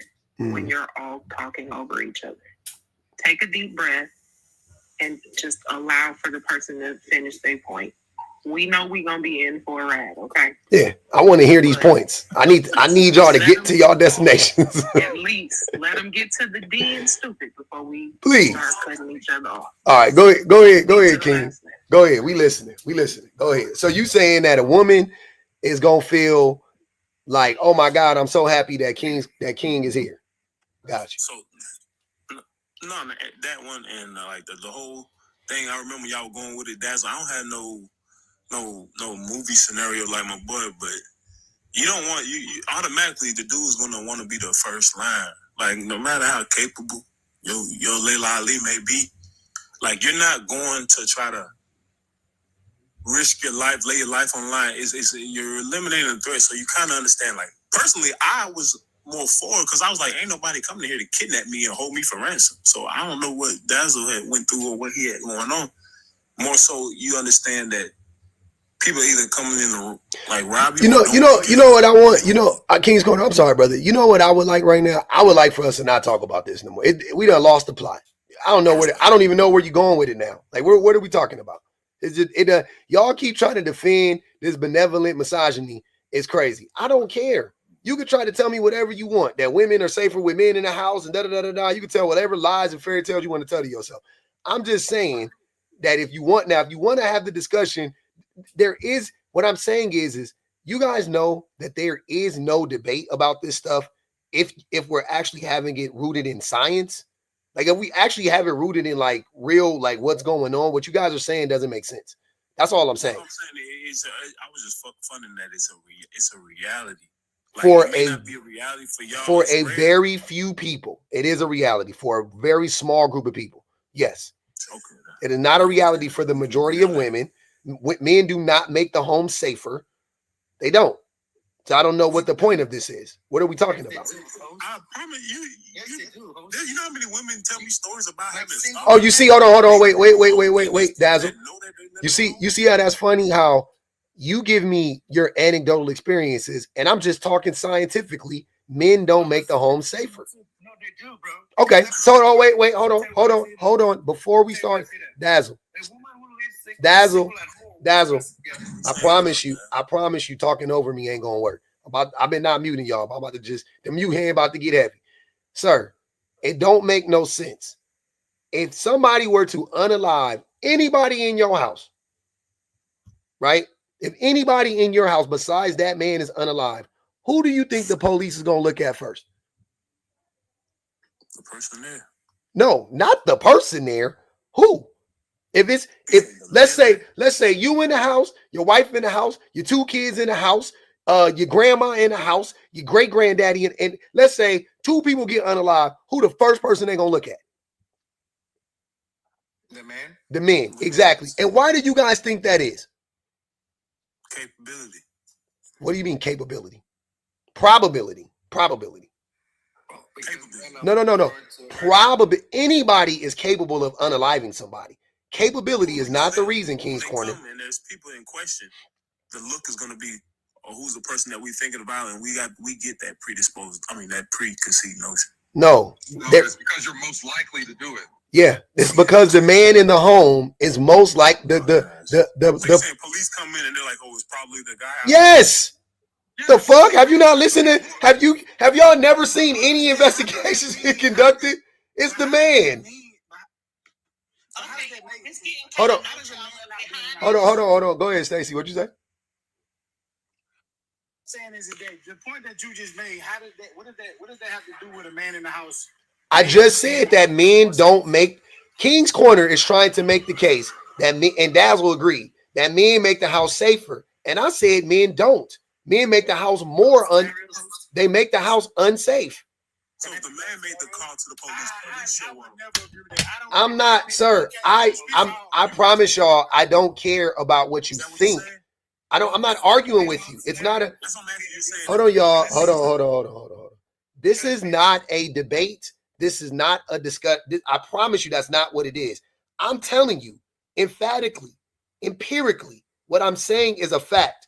If you want to argue it, go. It's not. What'd you say? Hold on, y'all. Hold on. Hey, stop. Tell me if this works for you too. If there are two houses and hold on, Dazzle. Wait. I miss what you were saying. What did you say? You said it's my fact. What did you say? No. I'm saying I can agree with what you're saying. Yes, they'll look at the man because the man has a higher chance of hurting, people, whatever. I get that. We get that. But my own scenario is if you have two houses and one has a man in it and another one has just a single woman, who is more likely to be, I guess, hurt? The single woman. Can I say something? Hold on. I don't even know what the fuck he about to say.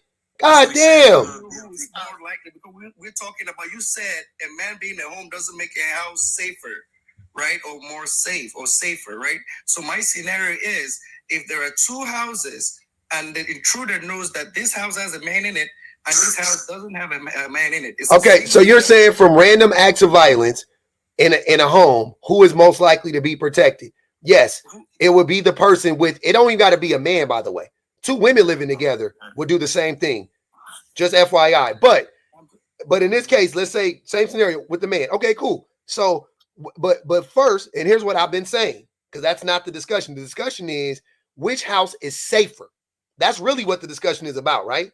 Which house is actually safer, right? Yeah, the one with the man in it is safer. No, the one with the man in it is Dazzle. Be quiet.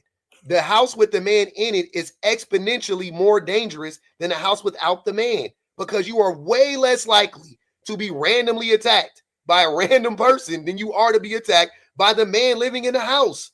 That's what I'm trying to tell y'all. That's not it. You can't, if you agree with what I was saying before, what you said, well, I agree with you. If you agree with what I said before, then what the fuck are you talking about now? Because that's what I said before. When the woman is single at home and a man knocks on her door and they say, "Are you by yourself?" Jesus H. Christ. They say, "Are you by yourself?" So they if a woman is in the house, if a child is, and if anybody is in the house, the likelihood that they're going to turn away goes up. Period. True. Can I say something? Can I say something? I just got here. Can I say something? Intimate part. Y'all not, I'm not understanding why y'all not listening. That shit is crazy. We can't have nice things. I don't get it. Y'all not I don't understand. I asked like 10 times. I was like, just let people talk. Just let people talk. Everybody want to fucking interject. God damn. That's why I don't be having panels. Y'all see, I can't do 8 panels. I can't do 8 people. I can't do 6 people panels half the damn time. Shit is crazy. Biden's generation did the science. They won't read. Biden's generation. That nigga 98 years old. Sister Knight said women and children are at much higher risk of SA and physical abuse when a man is present in the house. It's a statistical fact. Look it up. That's all I was saying. Sin said FBBL Drizzy. That's CDL Stacy. I love y'all, man, but goddamn, y'all, I can't. I gotta go. I gotta go anyway. I'm gonna go pick up my son and eat lunch and shit. I was trying to let it go. I was gonna let it rock out, but then that shit got too much for you, boy. I couldn't do it. It was too much. It was too much. Too much. But I love y'all, man. Come back tomorrow, man. Shout out to everybody, all the super chatters. Lady BJ, Teresa, D Thunder, Metal Kisses, Reese Skylet, to Nigel, Osa, Bonji Baby, your favorite irritation, Regina, Bright Brit, BW, Sister Knight. I appreciate y'all. I do.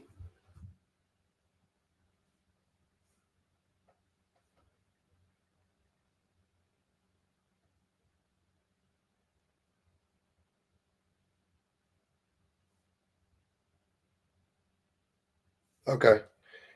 So my baby's taking the bus home today. I wanted the conclusion, but we wasn't gonna get there. It was too many people yapping. Sorry. Shout out to the best minds in the business, man. Y'all know what it is, man. Shout out to the likers, everybody that banged the cash out. We appreciate y'all. It's all love, but disappointed. All right. I'll see y'all. I'll catch y'all on the flip side.